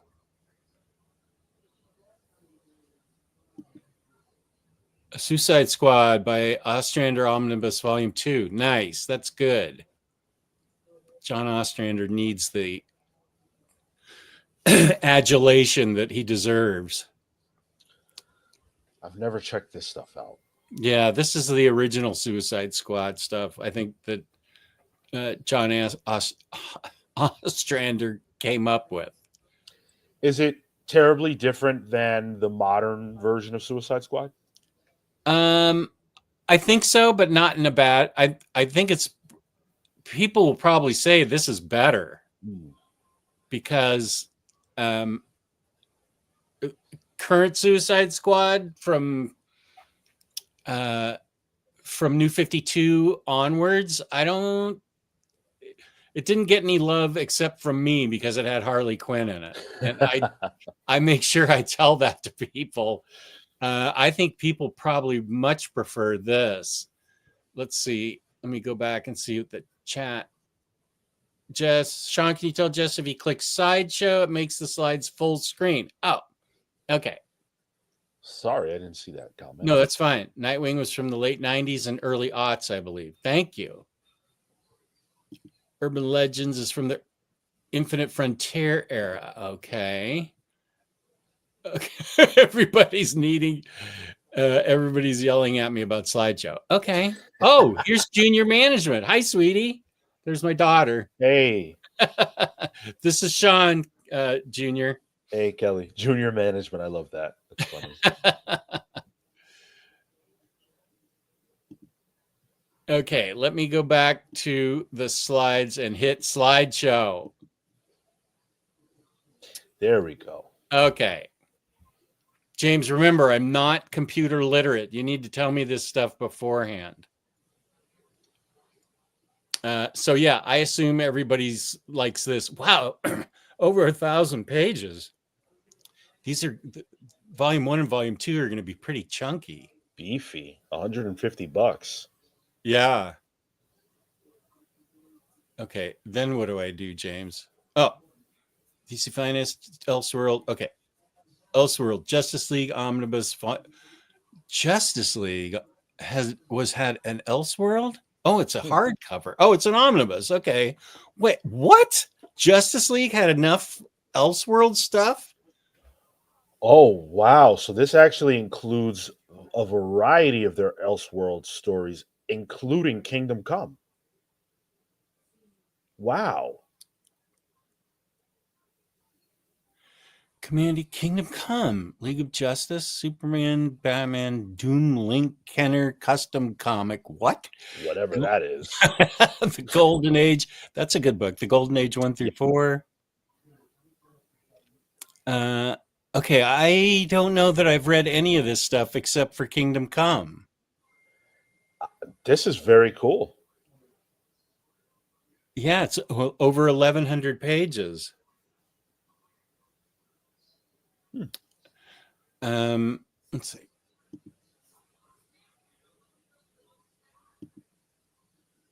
Oh, she remembers you from a previous stream. Right on. Yes. Thank you. Kelly, if you're still there, I can't answer your text right now, but to celebrate hitting 10,000, I'm going to dye my hair and dye my goatee this time. I think my hair is going to be blue and my goatee is going to be pink. Really? Yeah. What I think I did that for 9,000. I just dyed my hair pink, but it I didn't. need to be here for that. Okay. Sean will be on when I do that. Yes, please. Okay, absolutely. Yeah, I'm going to do the goatee too. I may have to grow it out even more. Just let it get big and fluffy so it accepts the dye. Right. The squad as we know them. Ostrander's definitely better. Ostrander's the one who came up with the Suicide Squad comment. Yeah, that's what I thought. In 95 or 96, they had all the annuals. Oh, okay, with an Elseworld story. Those are being included in these Omnis. Great, thank you. Phenomenal's right. Thank you, sweetie.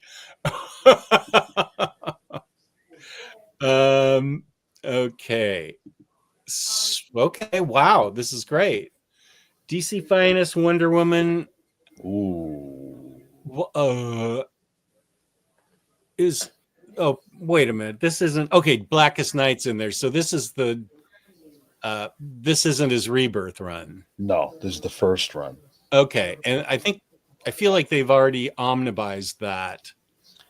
I believe you're accurate on that. Yeah, this is this is a much cheaper way to see greatness because this Greg Rucka Wonder Woman is awesomely awesome. I love that DC, and I mean Marvel does it too, providing different ways for you to check out these stories. DC Finest seems like an amazing line.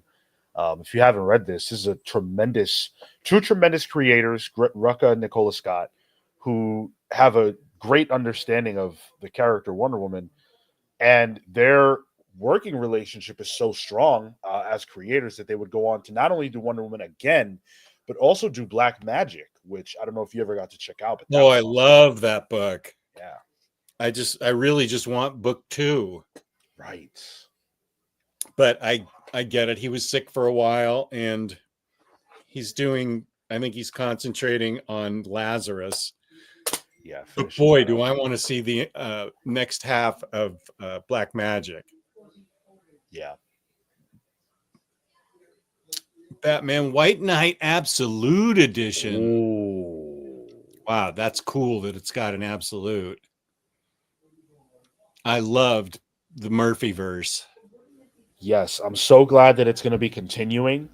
I think Sean Murphy's style and voice is perfect for crafting a unique universe, because he has so many different ideas that you can't do a lot of this stuff in mainline. So Mm, I feel like White Knight really carved out a space where I think people are getting a lot of cool things out of it. I know I am. I love all these books.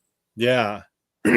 His wife did a great job writing the Harley Quinn stuff. Yeah, that was great. Yeah. Teen Titans Bronze Age 2026 edition. Brave and Bold. Okay. This looks okay. This is a reprint of the first one. Okay. I love this. Oh, Bronze Age. Okay. Wait. I was thinking Silver Age. Okay. Bronze Age. Okay. Actually, okay. This is stuff I haven't read.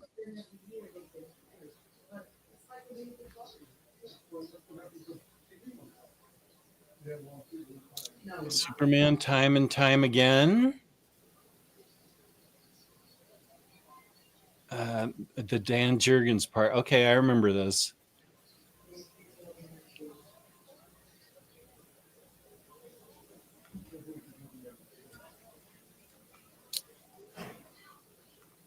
Green Arrow. Oh, this is great. Green Arrow Year One or do they call it Year One? No, but it's the deluxe edition. Have you read this? This is great. I have not read this, but I know that Jeff Lemire and Andrea Sorrentino do amazing things when they team up. Yeah, I recommend this. This is really good. Let me see what the chat is saying. I'm not going to do my eyebrows. Thank you. Go all the way. 10K, that's a big deal. Well, I never leave the house, so probably what doesn't matter. Yeah, let Kelly help you out with that. Love how Jess's family calls themselves upper and junior management in real life. Like it's not just a joke for the show. They actually call themselves that. Yeah.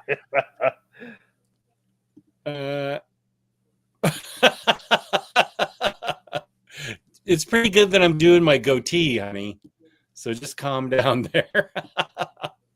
I'm excited the White Knight universe is continuing. I loved it since the beginning. Yep. I had to hunt down the first White Knight in OHC because it had a limited print. Oh, I didn't know that.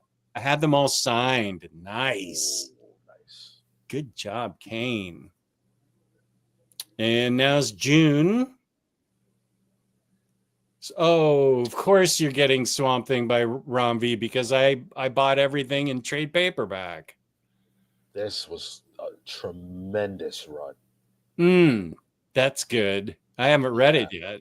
I still have Rom V's Detective to read still. This was I want to say this was my introduction to Rom V. I don't think that I had read anything else before this, and Swamp Thing is a character that hasn't really found a place in DC Comics. The New 52 early days, Swamp Thing was present, but after that, we really lost track of the character. Rom V and Mike Perkins and Mike Spicer, Mike and Mike, as I affectionately call them, they came in and brought in a new character to be the avatar of the Green, which meant that if you didn't have a familiarity with Swamp Thing, you could still read this and enjoy it, and it was carving its own new path and dealing with big picture things that really speak to the problems of our modern world. Okay. This contains a lot more than the trades that I have, so I may have to upgrade. Future State Swamp Thing 1 and 2, Legend of the Swamp Thing Halloween Spectacular 1, Swamp Thing 1 through 16, and Poison Ivy Swamp Thing Feral Trees. I definitely have not read that. Very good. The Feral Trees. Good. I'm excited to read that then. It's good to hear. Justice League of America, the Bronze Age, or the era of Justice League that drove Jess out of comics. Oh no. I'm Really? sure it's fine, but as a 17-year-old, I was like, what am I doing reading this stuff? I should be out in the real world chasing girls or something. I Right. was sitting there with his sandwich at lunch reading Justice League. Yeah, so I I don't have a lot of late Bronze Age experience in here.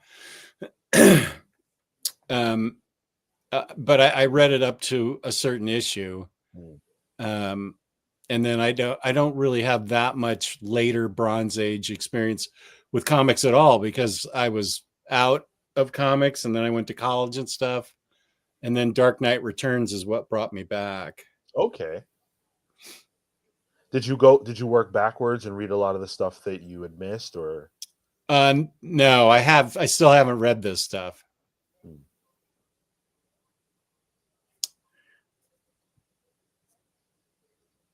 Deluxe edition. Okay, you're welcome for this deluxe edition because I bought all the standard hardcovers. Superman Finest 1 through 10, Detective Comics 1050. Okay, I think that you could easily have made an omnibus out of this, but deluxe is still pretty cool. I definitely got to figure that this run, World's Finest, will get an omnibus at some point because it's celebrated. For a long time, I felt the World's Finest was DC's best comic book. The sales were tremendous. Oh, Um, good. so this feels like a shoe-in for an omnibus.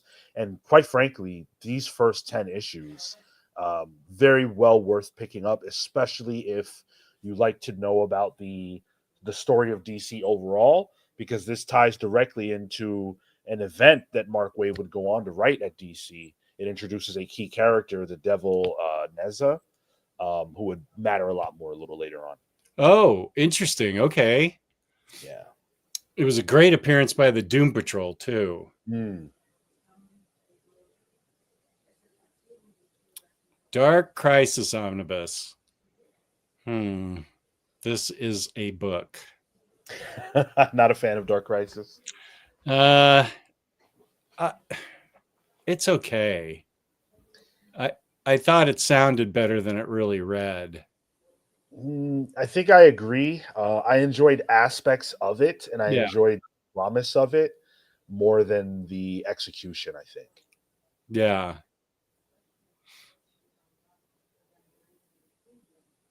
Oh, absolute. Ooh, a Batman and Robin's Grant Morrison. Whoa, absolute. Includes I'm, Batman and Robin 1 through 16, Batman the Return of Bruce Wayne 1 through 6. I might have to spend some comics bucks on this bad boy. This is Yeah, this is the a cream of the crop. great run. This is Yeah. a really great run. This is Yeah. where Dick Grayson is Batman, I believe. Yeah. And teams up with Damian. And I hate to say it, but I liked Dick Grayson as Batman a little bit more than I was liking Bruce Wayne at the time. That is not an uncommon opinion. There were Okay. a lot of people who were frustrated by the fact that Bruce returned after Oh, this and then, retook the mantle. There was a small period of time where DC was letting us have both. I don't think that worked out great, but this run in particular, if nothing else, it showcases that you can have Batman without Bruce and the ways that should look different, but how it can also be great. And if you recall, at the same time, we also got Black Mirror by Scott Snyder, which was Dick Grayson as Batman, and that was incredible too. that's right. That's right. I always forget that Black Mirror has Dick as Batman. Mm-hmm. Yeah. Okay, let me check to see if my daughter has put in on any other ideas. No. Pope. Oh my goodness. Growing up reading almost exclusively Marvel, besides Batman and some Flash and Green Arrow, I'm loving these DC finest. Getting to experience a whole new universe full of characters is awesome. Hey, here's Hondo. How are you doing, Hondo? Hondo had surgery last week, and how are you doing, A little better. Thanks for asking, James.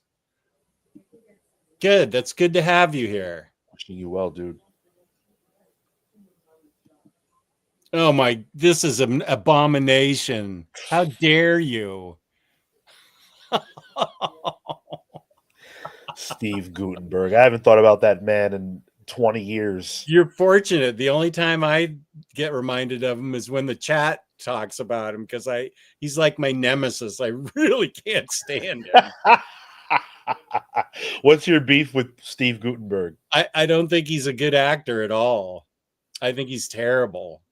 I think he must be the son of some Hollywood bigwig, because that's the only explanation for him. See, you feel about Steve Gutenberg the way I feel about Pete Davidson. I also am not a very big fan of Pete Davidson. If my daughter's still watching, she'll have something to say about that. Uh-oh. She loves Pete Davidson, but no. I don't want to get in trouble with with management, but I have a long-standing beef with Pete Davidson. And part of it is just that. Part of it is like, why is he so appealing to people, particularly women? Oh, there we go. There we go. There it is. I thought so. I'm gonna duck. I'm gonna duck down. I don't want to catch the shrapnel. She loves Pete Davidson. Okay. What is the appeal there? Yeah. I think she thinks he's funny. Okay. I'm listening while I pack my books, and I just threw one on the floor.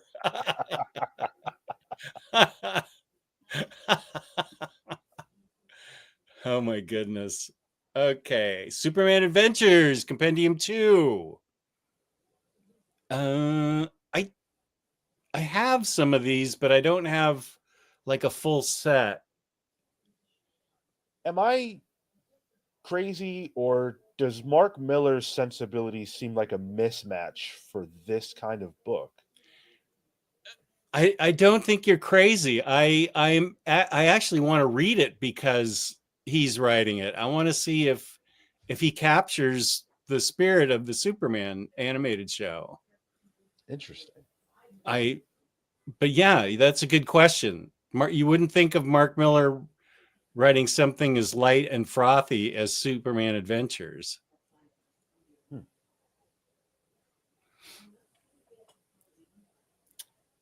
DC Team Ups, The Impossible Escape. What is this? Featuring classic stories from Brave and Bold and Super Team Family. This volume showcases Batman teaming up with heroes like Mr. Miracle, Green Arrow, Wonder Woman, Deadman, and even Commandy. With writing by Bob Haney and Arnold Drake and art by legends Neil Adams and Jim Aparo. Okay, so this is from Brave and Bold. Yeah, it's all Brave and Bold stuff. I'm surprised they wouldn't go with that name convention, Brave and Bold. Yeah, team ups. They could have had Brave and Bold on there somewhere, but I guess it doesn't. I'm trying to see who is that. Jim Aparo's art. I can't quite tell from that. But this is worthwhile stuff. The part where Jim Aparo and Neil Adams are the artists. This is worthwhile. I have volumes 1 and 3. This is the Bronze Age. Volume 2 did not like at all, and it is no longer residing in this house. What did you do with it? I think I gave it away, really. Okay. I gave it away to a viewer.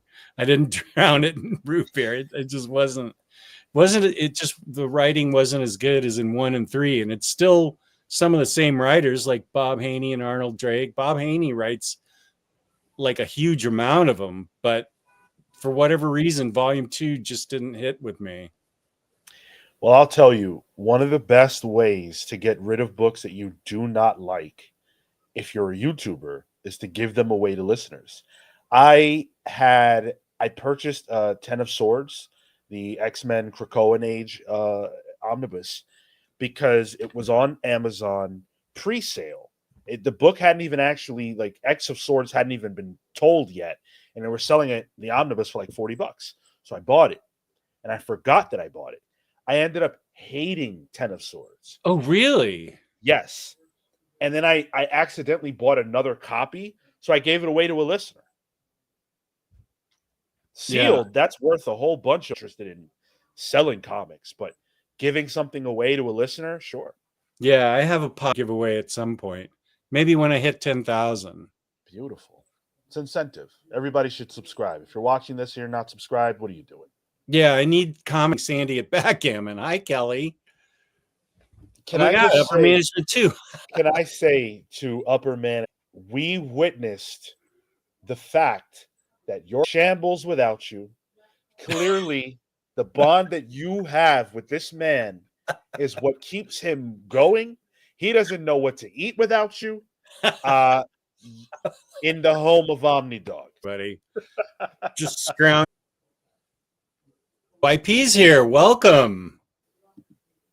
Oh, Pat. I know. It's just a joke. And actually. Oh, it is. Yeah. Gee, I don't know what to do about that. I don't use StreamYard. I'm sorry. The stream is really freezing now. Sign off of Wi-Fi.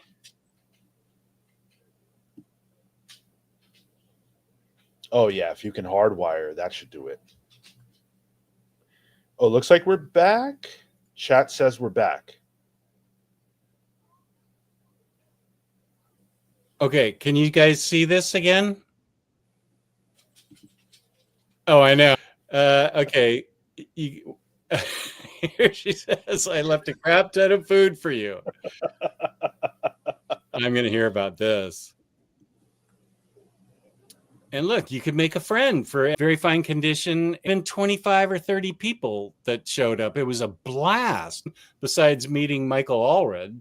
Where did you guys meet up at a specific place? Like, how did you do it? There was a drink and draw Friday night, and that's where we met.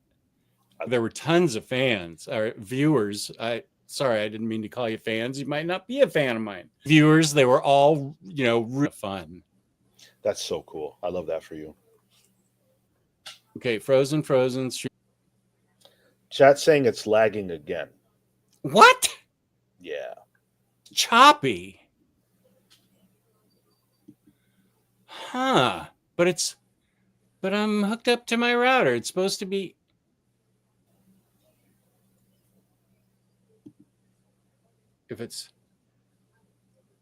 Are we still freezing? I don't know what I can do besides restarting.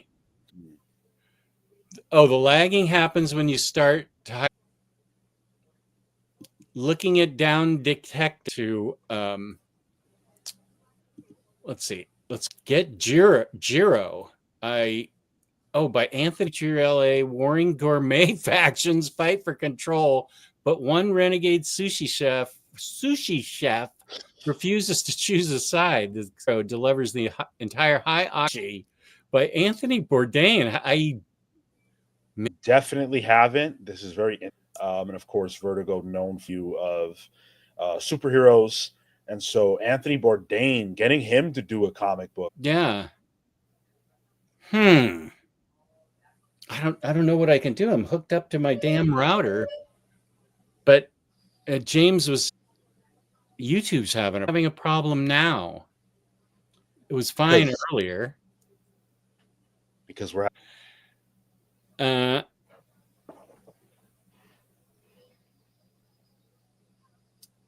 how bad is it? Question mark. I have it cutting in and out on my side. Might be worth restarting my computer. Cut the stream. That would cut the stream, and we'd have to show up again. But people, okay, I'll just tell people in the chat, I'm going to restart my computer, and I'll get us back online. What sound, Sean? Sounds good. be a new link. Yeah, I mean, how much longer are you planning to go? I don't know. I was just gonna, and we'll see if it's better. And it's probably only going to be another 15 minutes. That in here. If anybody can't, I don't even know if this will go through. Gonna restart. Okay, so I will restart, and then we will see you in a minute. All right.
How's this? Can anybody hear me?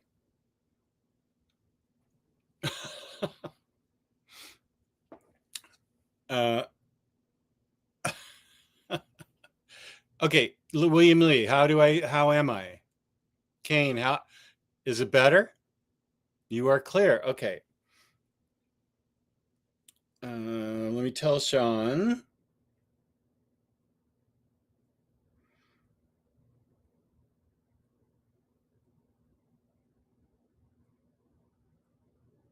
Start it up, and I think it worked.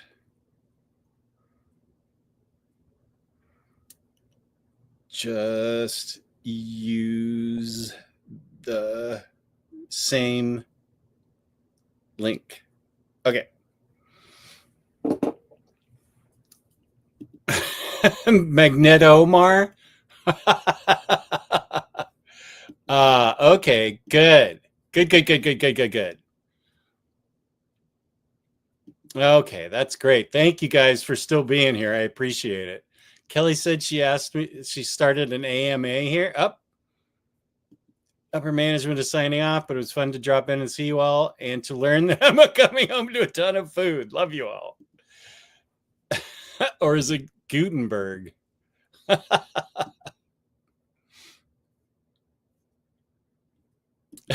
Ask me anything. No. Oh, Kelly won't mind that I have the ice cream. I doubt even upper management would care. They say it's back to normal. So that was a good suggestion. Whoever suggested it. Was that you, William Lee? Good suggestion.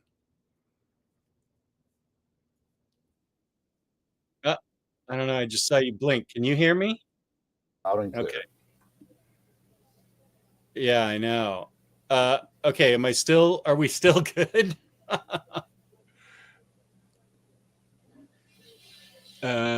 Let's try back in action. Okay, good. There we go. Yeah.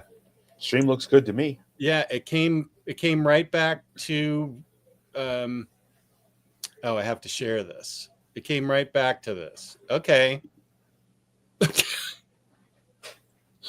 That's a lawn as a lobster. Oh yeah, Kelly, I told him about James remembers that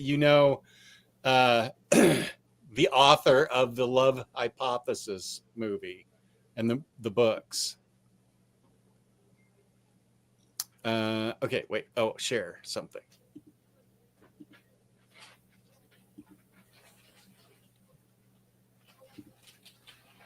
Okay, how's that look? Looks good. Do I need to make it bigger? You just need to click slideshow, I think. Slideshow, right. Thank you. You are welcome.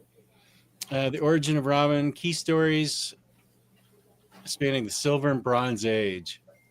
This would probably be fun. Mm-hmm. I mean, it's my Batman and Robin back then. This comes out on my birthday. It's very cool. Yeah? Yeah. June 16th. Nice. Yeah. Mm-hmm. Well, I'll get it for you for your birthday. If you... This isn't my era, friend. Okay. Supergirl, this wouldn't be your era either. No, but that cover is awesome. Yeah. I think that's a Darwin Cook did a bunch of Silver Age omnibus covers. And it's a long way before she gets introduced as Supergirl. Really? She's in an orphanage at first and then gets adopted and has a crush on a guy, goes to high school, these kinds of things. Huh. But, you know, I just realized why it took me a number of years to figure this out, why DC was so kind of not willing to take any chances or kind of bland in the Silver Age is because that's right when the comic code got invented. When they came up with the comic code, and DC was afraid to put anything out but these goofball stories. And Marvel didn't exist yet until 61, and they were different, but that's why all these Silver Age stories are such bubblegummy things. The comics code decimated the industry. I mean, it ravaged it. We lost so many genres. Genre comics all but died out. Horror, mystery, crime more so than mystery, but we lost a lot of those genres. And certainly DC, I think, to be honest, I think that probably plays a part in why Marvel was able to take off the way that they did, because DC was playing it so safe. Yeah. Are hackers breaking through? Are we not good right now? I think we're good. Deluxe OHC of Doomsday Clock already. Oh, I think, yeah. A deluxe, yeah. I would scoop that up. I am a huge fan of Doomsday Clock. I also am a huge fan of Doomsday Clock. We should make a video together on why we love Doomsday Clock. I would love to do that. I never get to talk about Doomsday Clock. Oh, okay. That'll be fun. Yeah, could be a book club. Who knows? Oh, that'd be good. DC Universe Bronze Age Omni by Jack Kirby. I have this one. This is actually really fun. It's not anything from his Fourth World stuff. Whoop. It's not from his Fourth World stuff. It's other stuff. Yeah, other Kirby comics.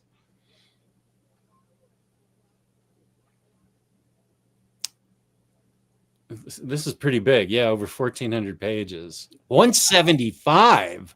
That's crazy. Wow. Whew. I got lightheaded there. Whoa. 175. I think the only other book that was like that, was it Infinite Crisis?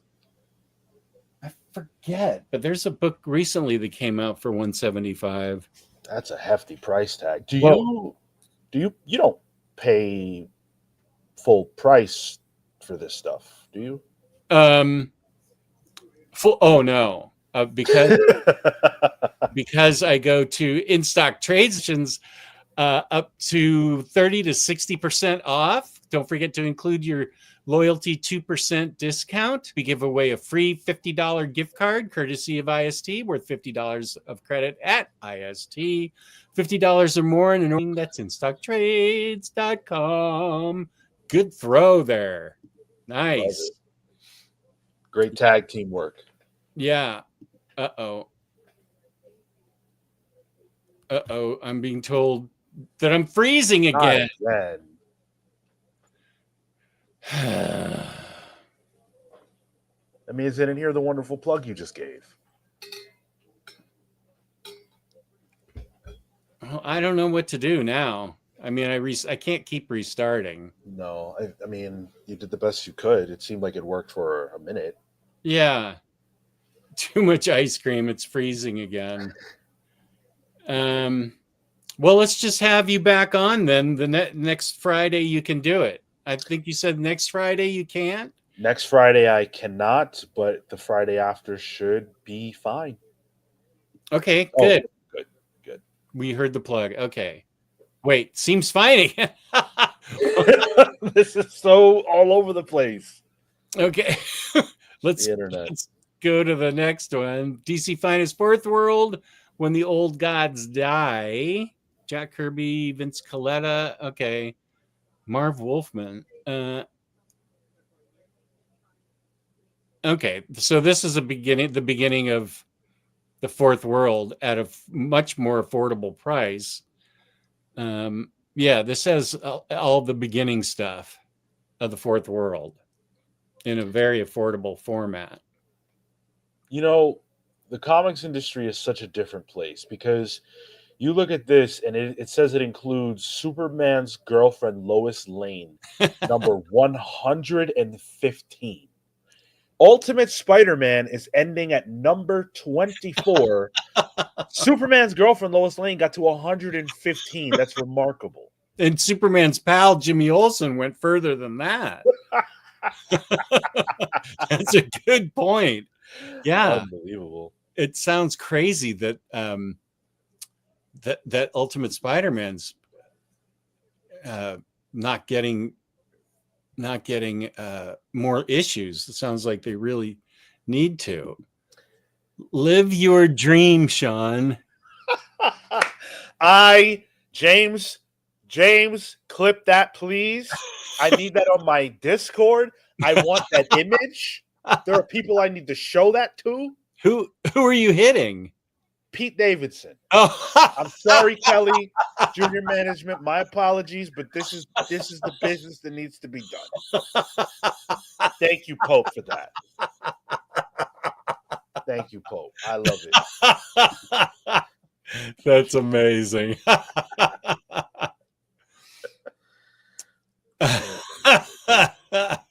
Milestone Compendium 5.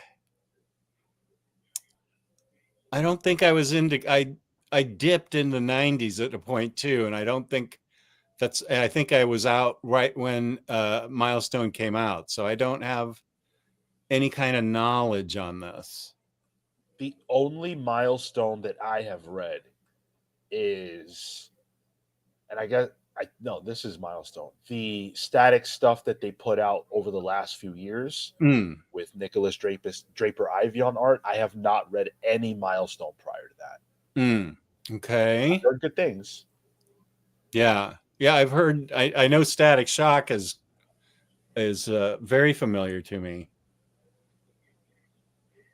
Batman Detective Comics, New 52, Detective New 52. Wait, hasn't this already? Oh, it's the second volume of Detective Comics, New 52. I can't recommend this to anybody in good conscience. This wasn't the best time for Detective, no. Yeah, I would get Rebirth Detective and just kind of forget about this era. This doesn't even have Joker slicing his own face off. Like in the first page of the first Omni, that was funny and cool, but yeah.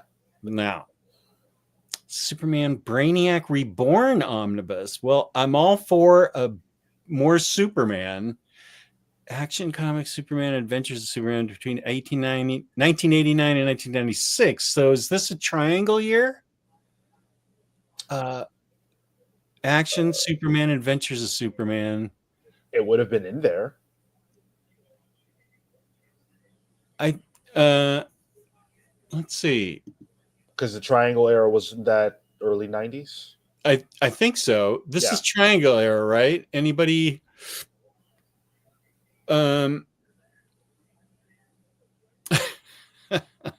I think this is a triangle year thing, It which means seems like, yeah, like it says key issues of those books through those years. So some of this would have to intersect with the triangle era. the volume showcases evolution. Oh, okay. So it's not the okay. These are just Brainiac stories. Mhm. Then okay, so it's not an official triangle year thing, because those are straight through complete stories. So this is just wow, over 1,100 pages of Brainiac. That really is a lot. Okay. July. Oh, here it is, baby. July 28th, my new birthday, my rebirth day. I love it. I love This it. this is the stuff, man. This is what I have been wanting. So talk to me about this. What key stories are included in this? Son of the Demon? Any of that? Demon's Head? Yeah, it's going to be Ra's al Ghul gets introduced, 1,000 pages. So this should be like 1970 through 1971 or 72. Mm. So it's got several really good Ra's al Ghul stories. I'd love to tell you what else it has, but it's never been collected. So it, except for the Neil Adams Batman, and that's going to be like in the first 2 or 3 years DC after that, because I don't think he had a good relationship with Denny O'Neil. He was so, but the art he has in this, I mean, just look at that cover. That is such a great cover. That's the kind of art you get in the Omnibus. And then so I do think, looking at the it doesn't say Denny O'Neil as the main writer, so I think it doesn't start out with Ra's al Ghul's introduction. It's going to have some other stuff ahead of it, but it definitely shifts hard from the Batman 66 kind of stuff that was going on all through 68 and 69.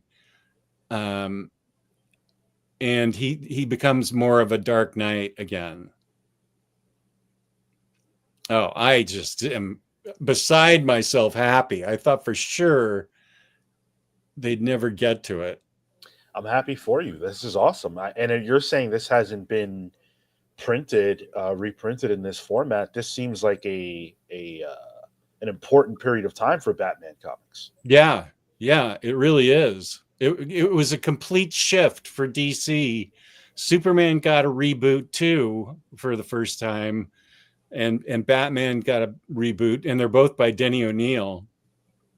And so yeah, it's I think I told Omar that I think it's comparable to Giant Size X-Men, whereas it was a hard reboot for a team and that it was really popular. So this is kind of DC getting on the ball and really changing the characters just in general. Okay, well, I might have to drop comic bucks on this too. We'll see where things stand in 2026. I 100% can recommend this.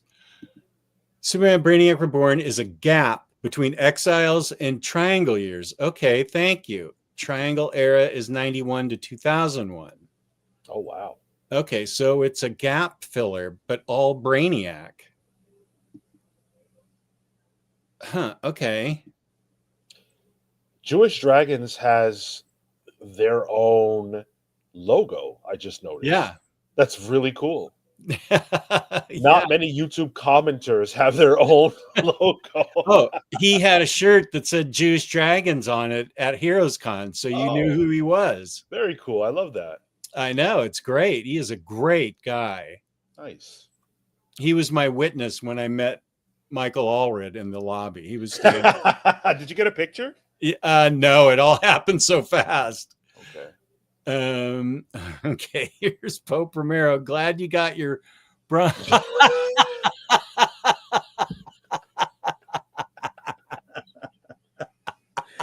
Oh my goodness. What? Who's the sailor in the background? Oh my goodness. The comedy. Pope, who's in the background there? I can't quite make it out. Wow. This is what my show is like. You have cultivated quite a community. Oh, it's Alon. Okay, good. I am extremely happy, Jesse. You probably know how exactly happy I am about this. I am over the moon elated. I don't want time to fly by, but I'm going to be very happy next summer when this comes out. I will sit down and start reading it as soon as it comes in.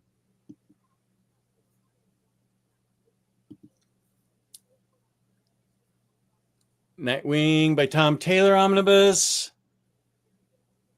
Nightwing 101 through 118 and 2002 annual. Wait, is this what people were saying? Yeah. Contained its Teen Titans? So this predates if 2022, does that predate Tom Taylor's Titans run? Because I thought that started in 23, but I could be wrong. I thought so too, but I don't actually see it here. And it's not listed here. But somebody got it from somewhere. Yeah. There are a couple people said that it was going to be in this. Because my issue is, you're right, this feels kind of thin for an omnibus. 600 pages? I don't know, man. That's more of a deluxe. That's going to be a pretty thin Omni, I think. It'll sell because it's a very popular run. Yeah. But I think there could be more bang for your buck there. Part of Taylor's Titans starts in his Nightwing run. Okay. Got to tune into the Mets games. We're in extra innings. Oh, all right. Keep me posted. Enjoy. Yeah, that one proves how serious DC is. I agree. Summer Batman 2026. Yeah, I think I highly recommend Nightwing by Tom Taylor. But I understand that Titans starts in Nightwing, but I thought we were talking earlier about, well, I'm not sure what we're talking about now. The implication earlier was that issues of the Titans book would be included in this omnibus. At least that's the impression that I got based on the earlier comments. But yeah. Thank you, Kane. You are a sweetheart. Thank you.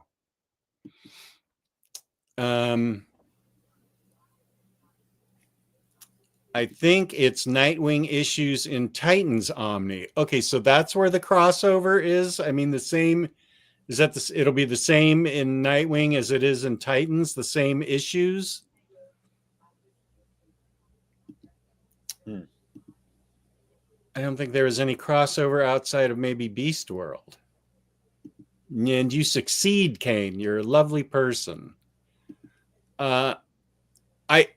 I would definitely love to know what we're talking about and how somebody. Well, it was a long time ago, so it may. They may not still be here, but I'm wondering how they got that idea.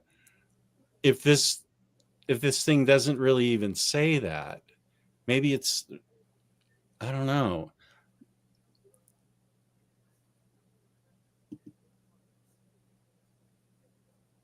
Okay, yeah, I wonder where people are getting that. It's possible this thing's wrong, but where were people thinking? I'd like to know what people went to find where they found out the information about Taylor's Titans. Right. Tom Taylor's Titans. Basically, the Nightwing Omni has no Titan issues. The Titans Omni has double dipped Nightwing's issues. That makes a lot more sense to me. Thank you, Ultimate Power. Okay. Yeah, it is light. It should have been a full, either these should have been deluxes or it should $150 omnibus or 125. Nightwing and Superman ever done a team up? Can't seem to recall one, but I don't read much of those two. I don't know. Well, I can't speak to Nightwing, but certainly Dick Grayson as Robin. Yeah. In particular, we talked about World's Finest a little while ago, and you see a lot of interactions between Superman and Robin in that series. So I'm dying to hear Sean play that sweet grand piano sometime. Max, you are up late. look, a lot of people have asked. I have not been properly incentivized. When that day happens, I will walk back there and play the piano for you.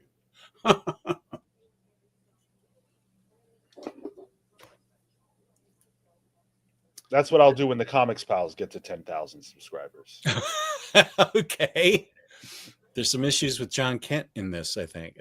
Okay. Yeah. I actually I need to catch up on Nightwing. Oh, volume 2 of Superman by Action Comics. Superman, Lois and Clark, Doom Rising, Death of Superman 30th Anniversary Special. Huh. Well, I recommend the first omnibus of Action, so I definitely think you should get this. Yeah, July looks like June and July looks like a heavy month. It's interesting because it says it includes material from 977 through 1000, but it's not including all of those issues. So it's just picking and choosing beats from those issues. I think in this case, I think that's kind of a general statement. This is the material from Action Comics. I think I'm pretty sure it's all 977 through 1000 and the other ones. Okay. I would think that I don't see how they could. I mean, those were full stories in those comic books. The reason I say that is because this is not too much longer than the Nightwing omnibus we just took a look at, and it's got the same price point. Oh, 704 pages. That's actually a good point. So you're going to have a thick one and a thin one next to each other. Interesting. Suicide Squad, Nightshade Odyssey. So this is more John Ostrander Suicide Squad with Doom Patrol, Flash, Manhunter, Justice League International, Deadshot, Checkmate, and Checkmate. Dives deep into the morally gray world of Task Force X. Okay, if you don't want to buy the Omni, this is here for you.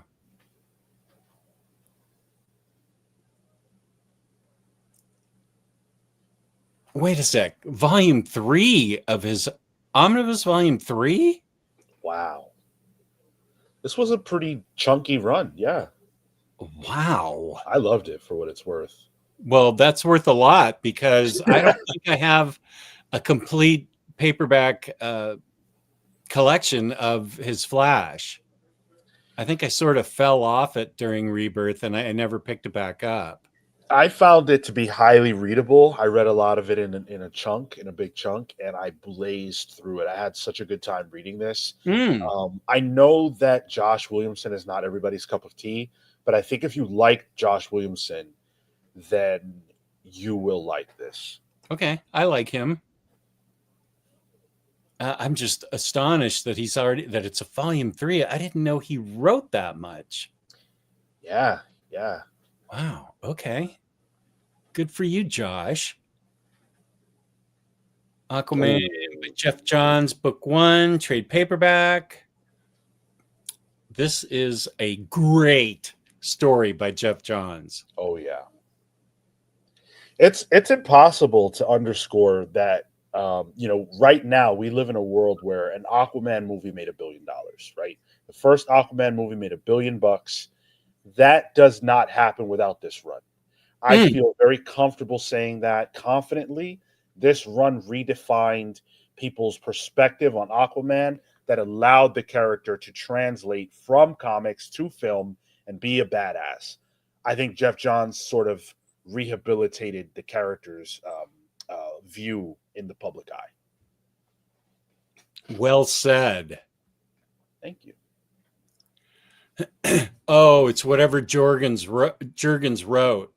Like he wrote stories in that time period, but he wasn't the main writer. I got you. Okay, that makes sense now. Thank you, Jesse.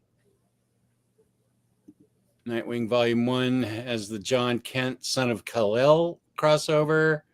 Time is meaningless. Sean is forever, as is Jess. Well, thank you. Appreciate having you here, Max. Yeah, Volume 2 is coming out this year. Okay. What's this? There you are playing the piano. See, listen, I don't know how you got that candid snapshot, Pope. But for everybody who doesn't believe that I don't know how to play, there it is. Pope, you are a stitch, man. Williamson was the only Rebirth writer to write for more than 100 issues. Okay, good. Where is the best place? It sounds like Sean can answer this, to start reading Flash individual series for someone who's only vaguely familiar with the character from Justice League team stories. So I think with the Flash, it's always about what Flash are you talking about, right? Because you have Barry, but you also have Wally. I think right now the Flash story that is ongoing is a Wally story, but it doesn't feel very much like Wally.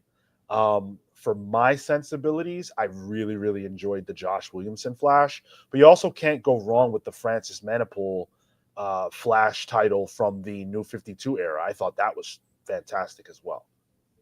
How about Mark Waid and Jeff Johns Flash? Yeah, definitely. I mean, Jeff Johns brought back Barry, which a lot of people don't love that he did that. There are a lot of people who feel Barry should have stayed dead. Yeah. But yeah, no, those are great runs too. I think the Flash over the last 20 years has had some really good runs. Not always in publication, but generally when he is, the book is good. Okay. Oh, I'm sorry. That's sweetie. We've got a 4-game losing streak now. Oh no. Why'd you guys pick the Mets over the Yankees? Because I grew up stupid. And that was my childhood team in California for some reason. Wow. Yeah, I was a weird kid. Great. Yeah. So that's really funny. So then you guys, you're from California, you became a Mets fan, and then you have a child, and she's a Mets fan, but doesn't live in New York. Yes. That's funny. Yeah. Yeah. And we like the LA Rams. Well, look, I don't make any sense either because I love the LA Lakers, and I've never seen them play it. I've been to LA one time.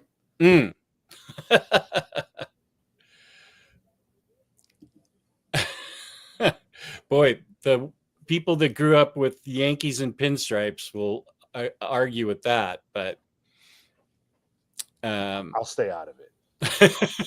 Okay.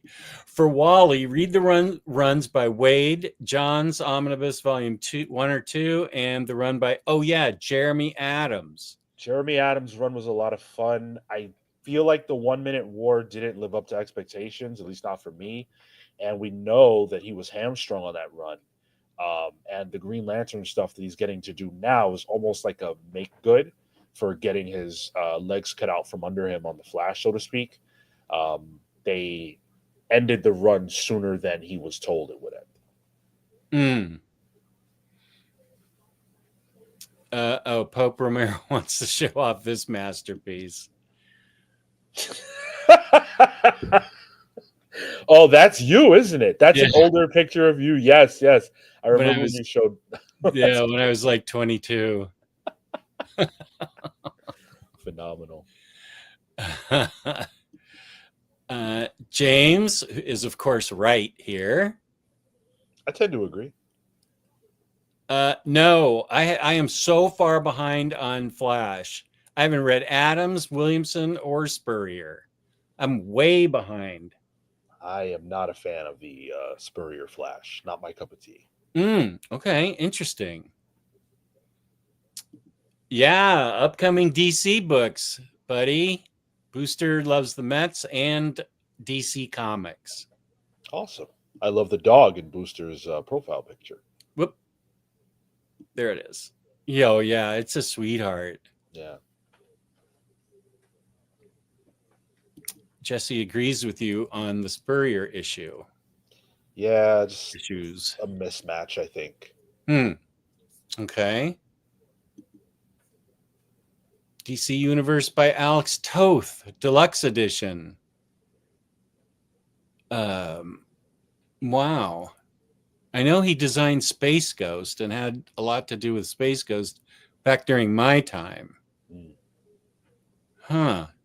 He sure is a great artist. This might be something I pick up. $50. That's not you're not, breaking the bank, I guess. Yeah, and it's a deluxe edition, so yeah, they're going to be big pages of his art. I love the cover. Yeah. Wonder Woman by George Perez, Omnibus Volume 2. Is this first Omnibus out still? Did they reissue it? Well, this one's only $75.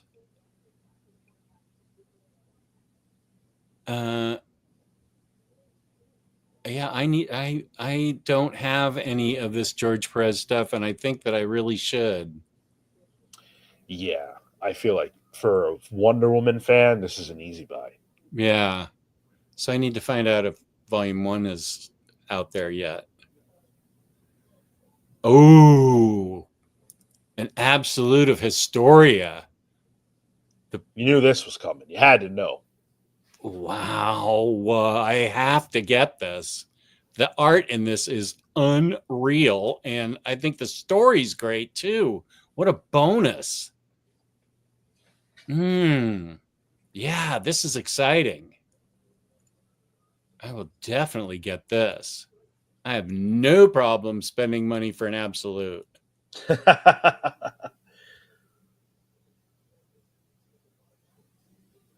Justice League of America Silver Age Omnibus Volume 1. This is my era. It's 1960 to 1964. Yep. So yeah, I don't think this would be your cup of tea either, Sean.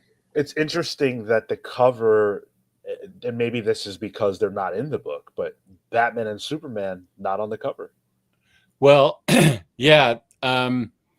Every issue would take Superman out of the game because he was too strong for whatever villain they had. Right. So they had a lot of magic villains.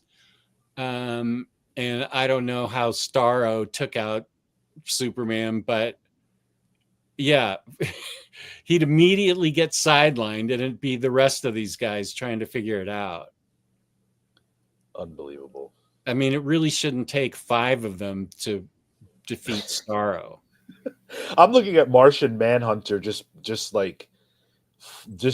useless down there. Like, I'm pretty sure there's something you could do about this. He's got some tentacle around him or something. Yeah.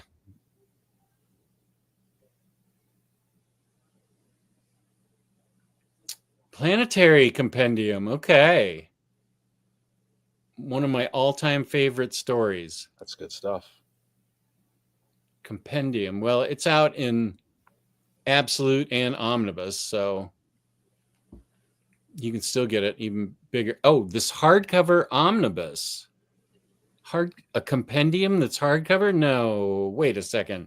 This says trade paperback, but this is hardcover Omnibus. That doesn't align. Yeah, I don't think so. I think this is compendiums are generally trade paperback, right? Yeah, and the price point to page count wouldn't work. That wouldn't be it. An omnibus would be priced much higher. Yeah, 864 pages. Yeah, this is just a trade paperback compendium, but it's a great story with great art. Totally. Oh, my Hard favorite Traveling Heroes. Wow. my favorite run ever. Of anything or just Yeah, I think it's one of my all-time favorite runs. I still have my Green Lantern 76 that I bought as a kid and managed to keep in decent shape. It went through issue 89, so but which is 7 more issues, but one of them was Neil Adams couldn't turn in the pages in time, so they made it a golden age and silver age collection book for maybe 88 or something. Yeah, this made a big impact on me as a kid. I'm gonna have to pick this up because I've never read it, and this is a great price point. Yeah, it is. Fantastic art and fantastic writing. Batman Blind Justice. Oh, introducing Henry Ducard.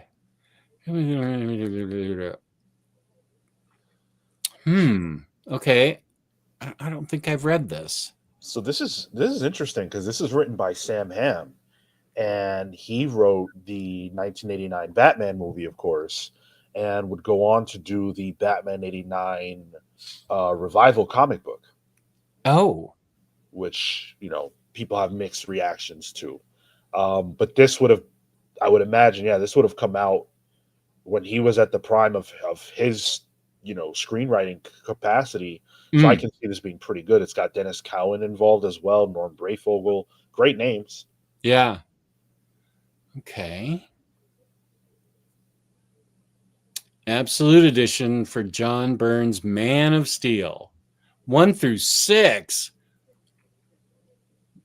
That's going to be like a 30 book absolute series, 1 through 6. You think they'll do more than this, or do you think they keep it to just the 6 here? Gosh, that's a good question. I just don't know. The reason I ask is because the initial 6 issues are kind of what people are talking about when they talk about the height of this story, right? The Man of Steel story. So yeah, it could just be because they want to give us that premium, big pages, beautiful artwork, and just let those 6 issues live in this format. Yeah. Okay. That sounds right. Oh,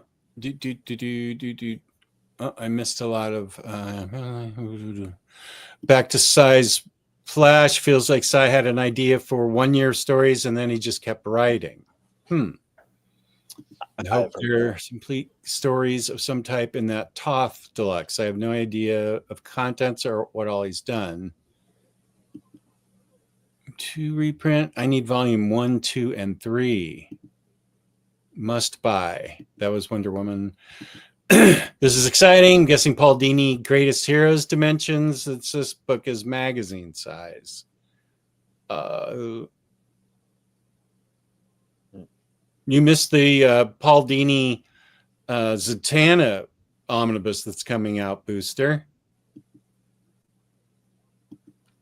Panel where Mike Allred talked about Alex Toth at HeroesCon was super interesting. Toth was a very unique. Toth rather was a very unique person. Sounded like a tortured soul. Oh dear. I missed those panels. I'm sorry I missed them. Isn't Silver Age Superman considered the strongest hero ever? Writers made him do everything and anything. Yeah, that's why they had to take him out immediately in the Justice League books. Otherwise, it'd be like one page of story. Just Superman comes in and kills everybody. Well, they did the same thing in the Justice League movie. You know, they took him off the board in Batman versus Superman. Oh, yeah, yeah. And then at the very end of the movie, he comes back and saves the day. Right. Oh, you're right. Yeah. That's a good point. That's Jake. How funny. This Starro origin is coming in DC Finest soon, too. Okay. Pope is on top of it, man. Starro really let himself go in the 90s. Yeah, content on Hard Traveling Heroes. I don't know why it would stop at 82. You can fill up the whole DC Finest with issues 76 through 89. I think it's weird that it's that short. Also, I think a lot of these are the first day these things get solicited.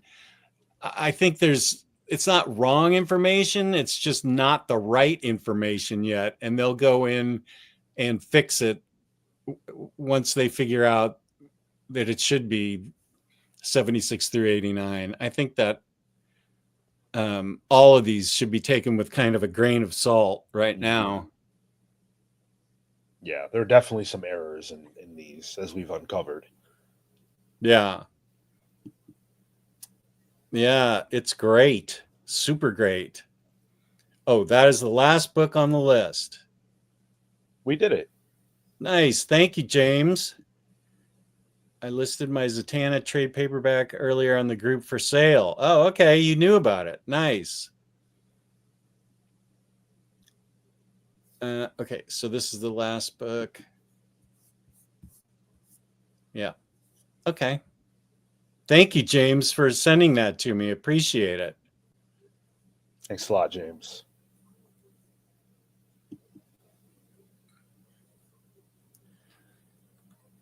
Did you go over Superman by John's Omni? Do I know about that? I don't know that was in this. That wasn't in the batch of books that we just talked about. Yeah, that's the John's Frank stuff. Gary Frank stuff. Love to have that. That's an omnibus. I have that as an absolute, but that would make a great omnibus. Oh, here's Tyler Smith. Right on. Good to see you, my friend. Hello, Tyler.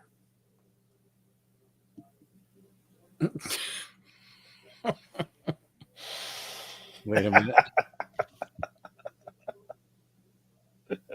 Is that Pete Davidson again? Yeah. We took him out.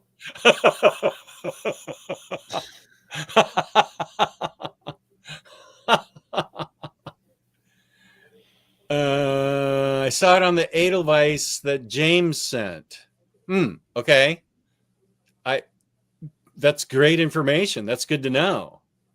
Yeah, we didn't see it either.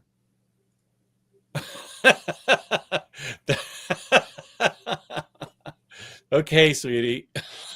It's Pope's fault now, not ours. Hey, I live far enough away. I don't have to worry. I'm safe. Yeah. You are not, my friend. No, I am not. Tread lightly. Yeah. You might have talked about it last week, huh? Yeah, that's possible. The John's Gary Frank Omni. I think it's great. Oh, the gods of Wi-Fi. Yeah. Yeah, you don't want the stream to crash. We've already had to restart once. Okay, so that was great. Thank you, James, for sending that.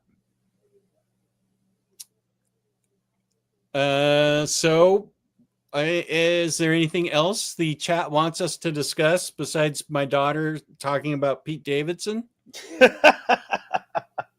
Is there anything you'd like to cover? Is there anything you've read recently that I haven't, since I don't collect singles?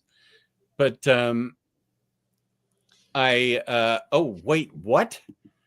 Follow up to Joker Harley Criminal Sanity next year? Is it by Stepan Shajek?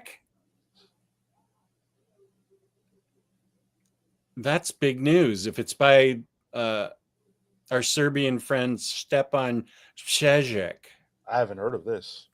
I didn't know. That's in the other room. It's one of the. I think it's great. It's one of the. Oh, I know about. Oh, that's Sanity. Harleen. You're right. You're right. Okay, Joker Harley Criminal Sanity is the other Black Label Harley series, right? Okay, no, I really liked Criminal Sanity, even though I mixed it up with Harleen.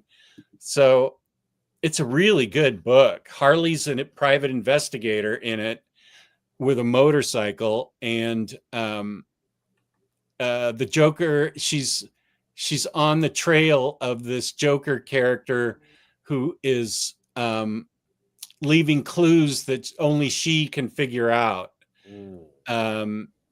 And it's pretty compelling. I thought it was really great. Was it Miko Swoyan? I'll have to go to the other room and see, but I'll take. You're probably right, Jesse. Same creative team. Okay. Okay, wait a sec. Now I'm interested. I'll be right back because I can't unplug my computer. All right. Jess going on a bit of a side quest. While we're at it, might as well remind you guys to hit the like button if you enjoy what we're doing here. We are pulling a late nighter over on my channel tomorrow. The Comics Pals, we're going to be talking about the Ultimate Universe, so come hang out for that. And I would love to hear if you guys have recollections about the Ultimate Universe. Your favorite books from that era. Just your remembrances, please, because I am neck deep in that stuff, and I'm finding all sorts of things that I forgot about. That's really great. So, this was writer Cami Garcia, artist Miko Swayan, Jason Badauer, and Mike Mayhew. They take the two artists, especially Mike Mayhew and Miko Swayan. They write different eras. Or different times in different ways. Like this is the Mike Mayhew way, and that's current. And this is like Harley's past in black and white with a different artist. Her early PI beginnings, I think. And she. Okay, wait a sec. Murders escalate. Okay, that's not right, because she's studying the murders in one way. Oh, I think the color parts are her early days, and then the black and white parts are what happens now.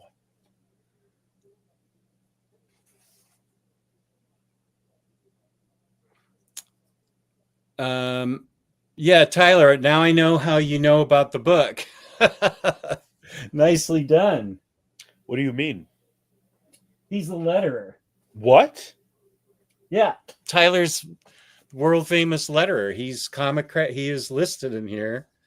Although I don't know if he likes me to say that. Sorry, Tyler. But yeah, he's one of the letterers. Are you kidding me? That's awesome. Yeah, Tyler, let me know if you don't want me to ever say that, because I don't know. Very cool, Tyler. Good to see you. Yeah. Well, now I want to know what name to be looking out for in the pages of the books I'm reading. Yeah. Oh, okay, good. He doesn't care. Okay, good. Yeah. Tyler Smith in the chat here is the one who did a bunch of the lettering and Joker Harley. He's famous and a nice guy, and that's great. I always love seeing him. Does he go by a pseudonym in the books, or no? Wow. It says Comic Crafts Tyler Smith. Oh, okay. Comic Craft. Okay. Very cool. Awesome. Yeah. Yeah, it's a great, interesting mixture of different periods with the black and white and with the color. And it's super disturbing, actually, but it's also great. Okay, yeah, the color part seems to be the past. Oh wow, that's cool. Okay, let's see. Sean, you read some of my stuff too. I can imagine. I mean, absolutely. I wasn't specifically looking for your name in the credits of the books that I read, but Comic Craft, absolutely. I mean, absolutely, 100%. Now I'm going to look for your name everywhere. Yeah.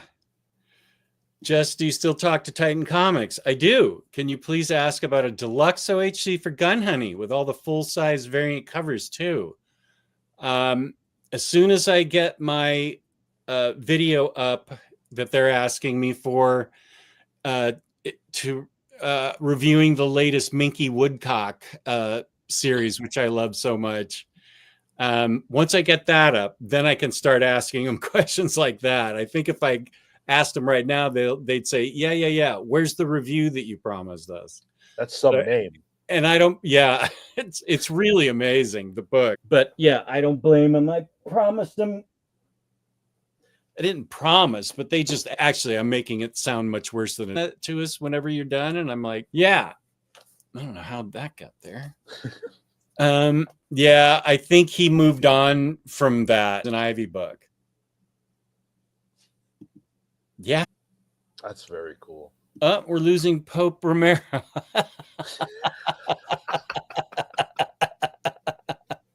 love it. Print of. That's awesome. That's fantastic. Because And, our face is fit. how he's doing it. That's impressive stuff. My head has been put on Batman's body many times. Oh, really? When it was would have happened. And Okay. Batman, it's not Lucius Fox, Duke J Fox. I forget his name. I can't remember his name.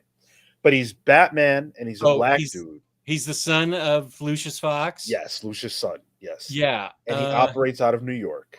Right. And I just read some of his stuff recently.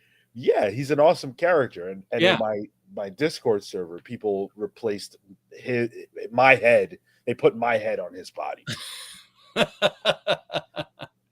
Yeah, I've just been recently reading what now I'm trying to think where I read it. It was in because I just read it within the past couple of weeks. Oh. I think it's in Outsiders. I think he's bankrolling out the Outsiders. Yeah, the newer Outsiders book, right? The new Outsiders book. Yes. Yep. That's where I've been reading him. He's bankrolling it. Yep. And Outsiders is I really like it. I just got the second volume. I'm really looking forward to reading it. I actually didn't continue on with that series. I liked it fine. But to be honest with you, we're at a point where comics are so good that you have to pick and choose. Yep. You're 100% right. It's amazing. I mean, it's a good problem to have, but yeah, I've often said that this is the true golden age because there's so much good stuff. And I'm glad that you say that specifically because one of the things that I notice a lot of times is that, and this is a common thing, we often get stuck in, our golden era being whenever we were young, whenever we were kids. And when we get on here and we talk about our favorite comics, if you're not able to talk to your audience about how good modern comics are, then I feel like you're not doing a service to the industry as it is, which is a beautiful place. Yeah, I'm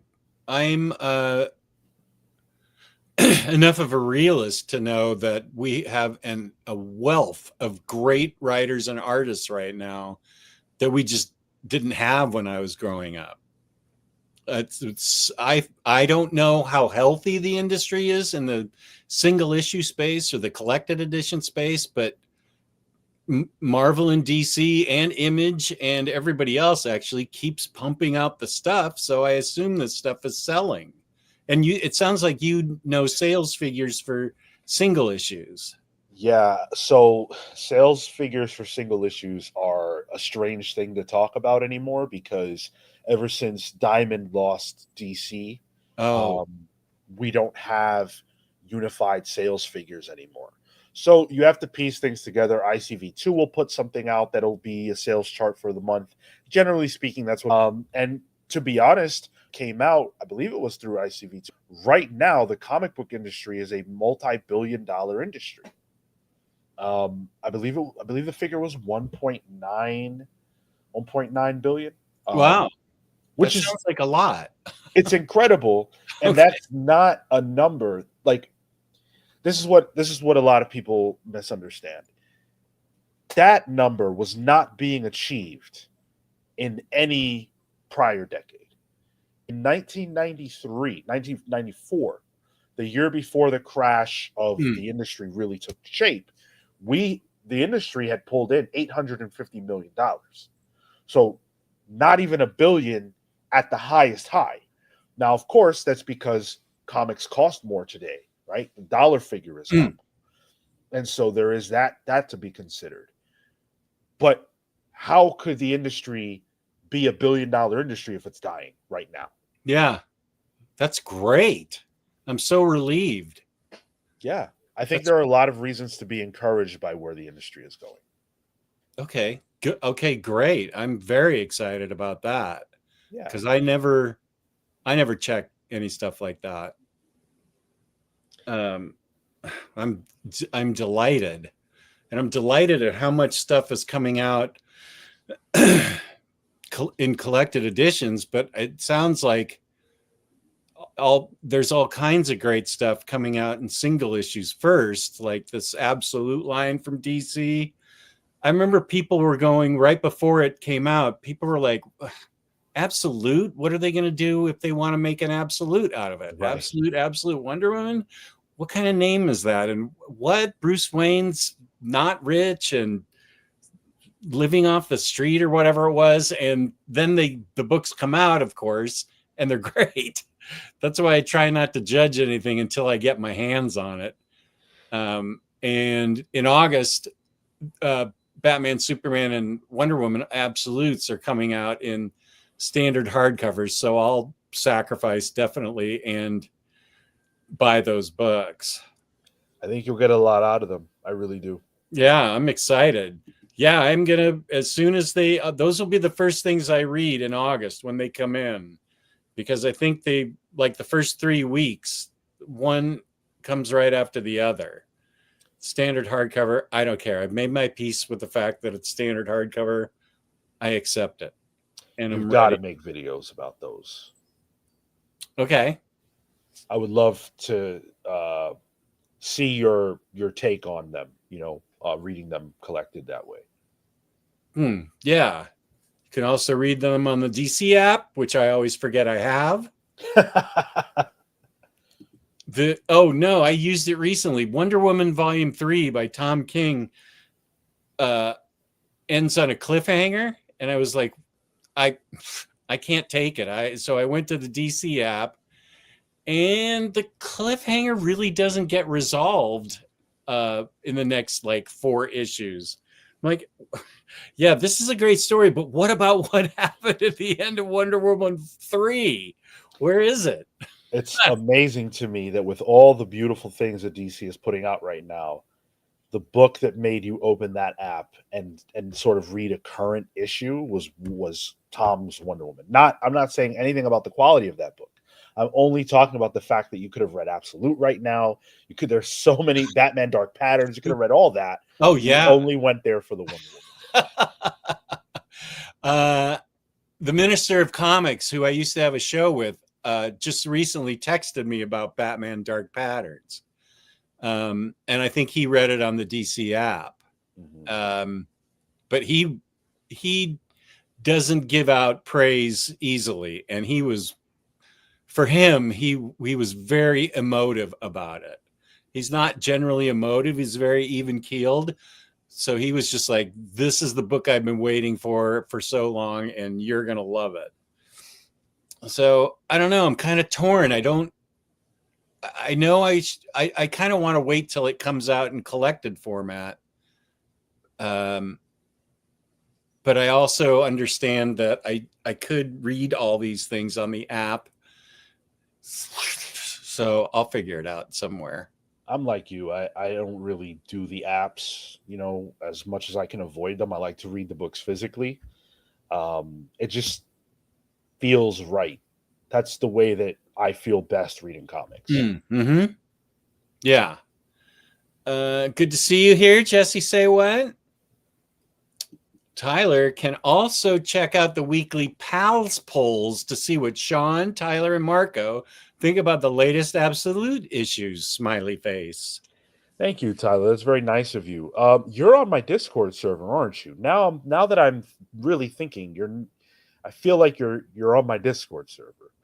And if you're the person I'm thinking of, you say things that you know what you're talking about very, very well. Other Tyler? There's a Tyler on my show. There's a person named Tyler on my podcast. Oh, not you, Tyler. Okay. Got it. Yeah. He talks like he knows what's going on. He doesn't talk like he knows. He knows. He knows. Yeah. Well, Tyler, why aren't you on my Discord? Good heavens. Well, at least you watch the shows that I'm on. That's worth it. Oh, I am in your Discord as well. Don't talk too much. Okay, good. I get it. Okay, peace and love. I'm glad.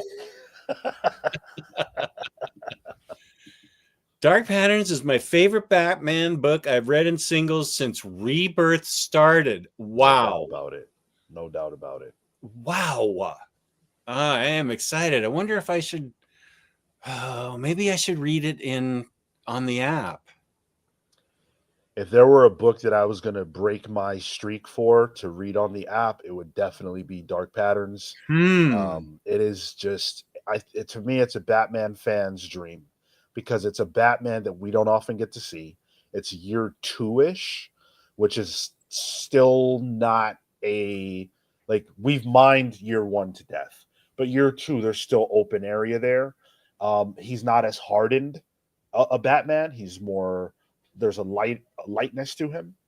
And every 3 issues, there's a new story arc. So things are tight, they stay fresh, and very interesting ideas with Hayden Sherman doing some of the most inventive panel work I have ever seen. The page layouts are phenomenal. That Absolute is going to be one to get. Okay. I sure hear a lot about good things about Hayden Sherman. Mm-hmm. Yeah, they are a tremendous artist. Okay. What was I going to say next? Okay.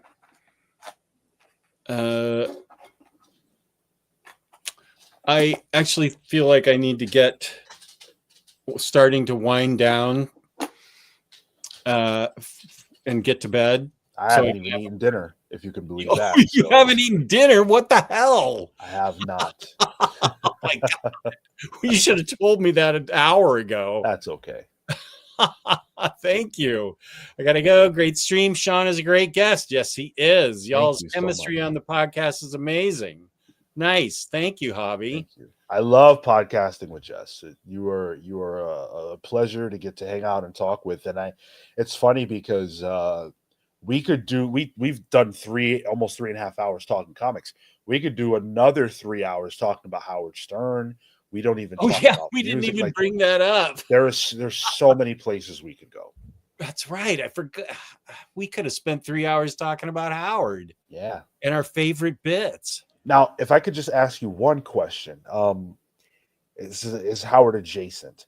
Okay. Were you ever a fan of Opie and Anthony? No. Me neither. I was a Howard head through and through. However, I also, one of the things I love so much from the Stern Show is the drama between the people on the show. Yeah. And the only thing from Opie and Anthony that I listen to is the fracturing of their relationship, the Opie and Anthony relationship. So on YouTube, they have this like 8-hour massive compilation that takes you from the beginning to the end of their conflict and feud. And it is fascinating to watch their relationship deteriorate. And one of the factors is their jealousy of Howard Stern's success. Wow. Yeah. Yeah, no, I've always been a diehard Stern fan. And I didn't care for Opie and Anthony, but I also did not know that they had a beef between them and broke up because of it. Yeah, they broke up about 10 years ago. Oh, really? Yeah. Oh, and they were jealous of Howard. Opie has a significant jealousy of Howard. Yeah, absolutely. Huh.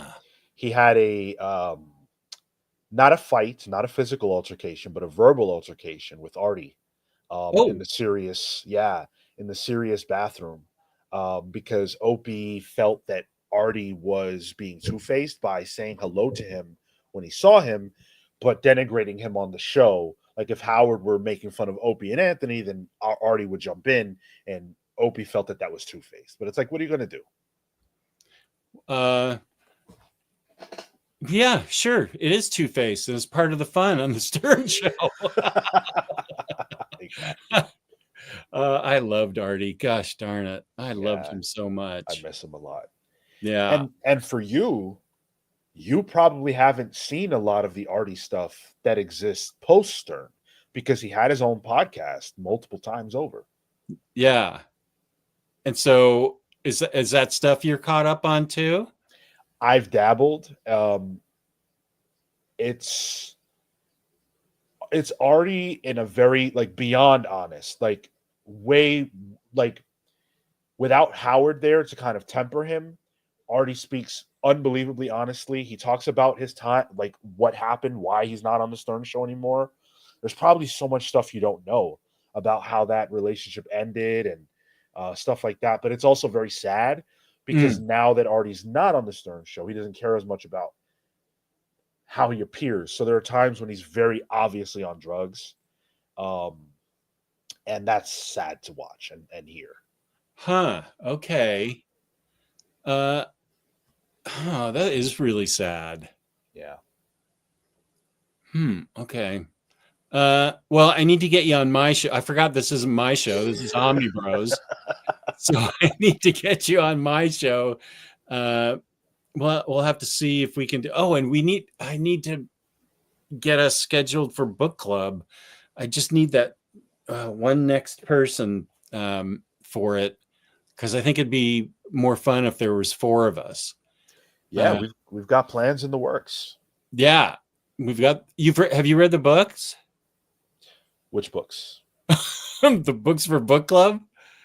I was never sent. It's Fear Agent. Oh, okay. When is that happening? That's the issue. That's I the have to question, find right? that 4th person that has time for it. I actually have Fear Agent in a very nice. It's like 2 or 3 deluxe hardcovers that I have. Oh, so I'm anxious to tear into those. Oh, good. Yeah, that'd be great. Yeah, Batter Days tomorrow. Jake had an unbelievable time at San Diego Comic-Con and has 3 hours worth of stories. So Jake from The Brave and the Boys will be on tomorrow night. And I will definitely bring the crowbar for that. Well, I need to let you go and let you have dinner. I'm looking forward to eating. I'll tell you that much. Okay. Thank you so much for being on with us, Sean. I look forward to talking to you again. And thank you to the chat. Peace and love. Peace and love. Appreciate you guys being here with us. And we had a lot of fun tonight. For the parts we weren't frozen. Indeed. And if I could just throw out the Comics Pals, if you've enjoyed this conversation, if you've been interested in what I've had to say, like my opinions, click subscribe on our channel. It's me, two other guys. We have a great time over there. In fact, all August long, Saturdays at 10:15 a.m. Eastern, we're going to be diving deep into the original Ultimate Universe, reminiscing about every one of those books. And I'll be telling the history and the story of the Ultimate Universe. And I guarantee you, a Comics Pals promise, you will hear things you did not know about the original Ultimate Universe. Wow. That's awesome. Yes, it's going to be fun. And here's his show, and then here's his Discord too. Thanks, James. Yeah, here it is again. Good. Okay, so good night. Have a good dinner and have a good weekend. And we appreciate you guys being here. Thank you.